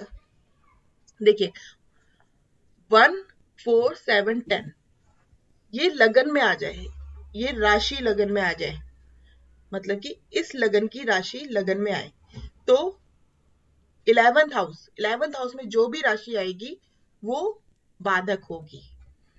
2 5 8 11, यानी कि यहाँ पे 2 नंबर की राशि आए, 5 नंबर की राशि आए, 8 नंबर की राशि आए या 11 नंबर की राशि आए, तो उसमें कौन बाधक होगा? जो 9वें भाव में 9th हाउस में जो भी राशि हम्म, आएगी वो बाधक होगी। फिर 3 6 12 9, लगन में 3 6 12 9 में से कोई भी राशि आ जाए तो उसके लिए 7वें हाउस में जो राशि आएगी वो बाधक होगी। समझ में आया? मतलब चाहे मैम फेवर भी हो एंटी हो इससे कोई फर्क नहीं पड़ेगा। नहीं नहीं, इससे कोई फर्क नहीं पड़ेगा। अच्छा ठीक। ठीक है ना। वो बाधक, वो रुकावट देगी देगी। पहले हमने क्या कॉन्सेप्ट करा था कल लास्ट क्लास में, मारक का। ये बाधक का। मारक क्या होता है? जो मृत्यु तुला कष्ट देता है। लेकिन मारक को हम्म, हमेशा हम तब कंसीडर करेंगे जब लास्ट स्टेज हो बंदे की। हम्म, बाधक अच्छा लाइफ में चलता रहता है, हर थोड़े थोड़े टाइम पे जब बाधक की दशा अंतरदशा प्रांतर आएगी तो कहीं ना कहीं प्रॉब्लम देगा ही देगा। ठीक है। जी अब आज की क्लास यहीं ओवर करते हैं। ठीक है। ओके। कोई डाउट हो कुछ भी हो तो पूछ लीजिएगा, जैसे आपको कंफर्टेबल हो। और ये जो पीडीएफ फाइल है ना, इसको एक बार अच्छे से पढ़ लेना। ठीक है। जी जी तो मैम ये केपी में भी यूज होंगे सारे, ये जो भी हम पढ़ेंगे तो काम आएंगे ये? केपी में भी काम आएंगे। बेसिकली देखिए केपी में हम तो कोऑर्डिनेट्स पढ़ेंगे, लेकिन इसको भी हम साथ में लेके चलेंगे, क्योंकि कई बार क्या होता है कोऑर्डिनेट से हमें रिजल्ट नहीं मिलता है तो इससे रिजल्ट मिल जाता है, और इससे रिजल्ट नहीं मिलता है तो कोऑर्डिनेट से रिजल्ट मिल जाता है। वैसे ही वैदिक है जो मैम अभी हम बेसिक करें, वैदिक का है ये सारा। हाँ, ये सारा वैदिक का। ये वैदिक का बेसिक कॉन्सेप्ट मेरे को थोड़ा सा क्लियर करना था, तो अब यहाँ तक हमने बेसिक कॉन्सेप्ट क्लियर कर लिया। मैम इसमें मेरे को एक डाउट है मैम, बाधक गृह में जैसे आपने लिखा है कि स्थिर स्वभाव राशि चंद्रमा से देखी है लगन से देखी है तुमने? रिपीट करिएगा क्वेश्चन। मैम जो आपने नीचे लिखा है स्थिर स्वभाव की राशि, ये चंद्रमा से लिया है अपन ने ये उससे लिया है? लगन से। मैम अगर लगन से लिया स्थिर स्वभाव, जैसे मेरा कुंभ लगन हुआ तो आपने 8 आएगा ना? आपका कुंभ लगन हुआ, एक मिनट, 11th में 11, 12, 1, 2, 3, 4, 5, 6, 7, नहीं 7 आएगा। जैसे देखो अपने 9th में देखेंगे ना हम। मैम जैसे आपने लिखा ना स्थिर स्वभाव की राशि वृष राशि कुंभ हो तो 9, अच्छा 9 में स्थान। 9th हाउस में जो सी भी राशि आएगी वो कंसीडर की जाएगी। ठीक है ना? एक बार इसको पढ़िएगा फिर आपको और अच्छे से क्लियर हो जाएगा। और जैसे मैम 9th हाउस में 3-4, अच्छा राशि तो एक ही होगी, वो तो प्लैनेट्स पड़ेंगे उसमें। बिल्कुल, राशि तो एक ही रहेगी, राशि अलग ठीक अलग, है, दो ठीक है राशि मैम, एक हाउस में एक साथ नहीं आती है। ठीक है मैम। ठीक है, चलो अब यहीं पे ओवर करते हैं class. Thank you. Thank you ma'am, bye. Thank you नमस्कार ma'am. Bye. Thank you ma'am.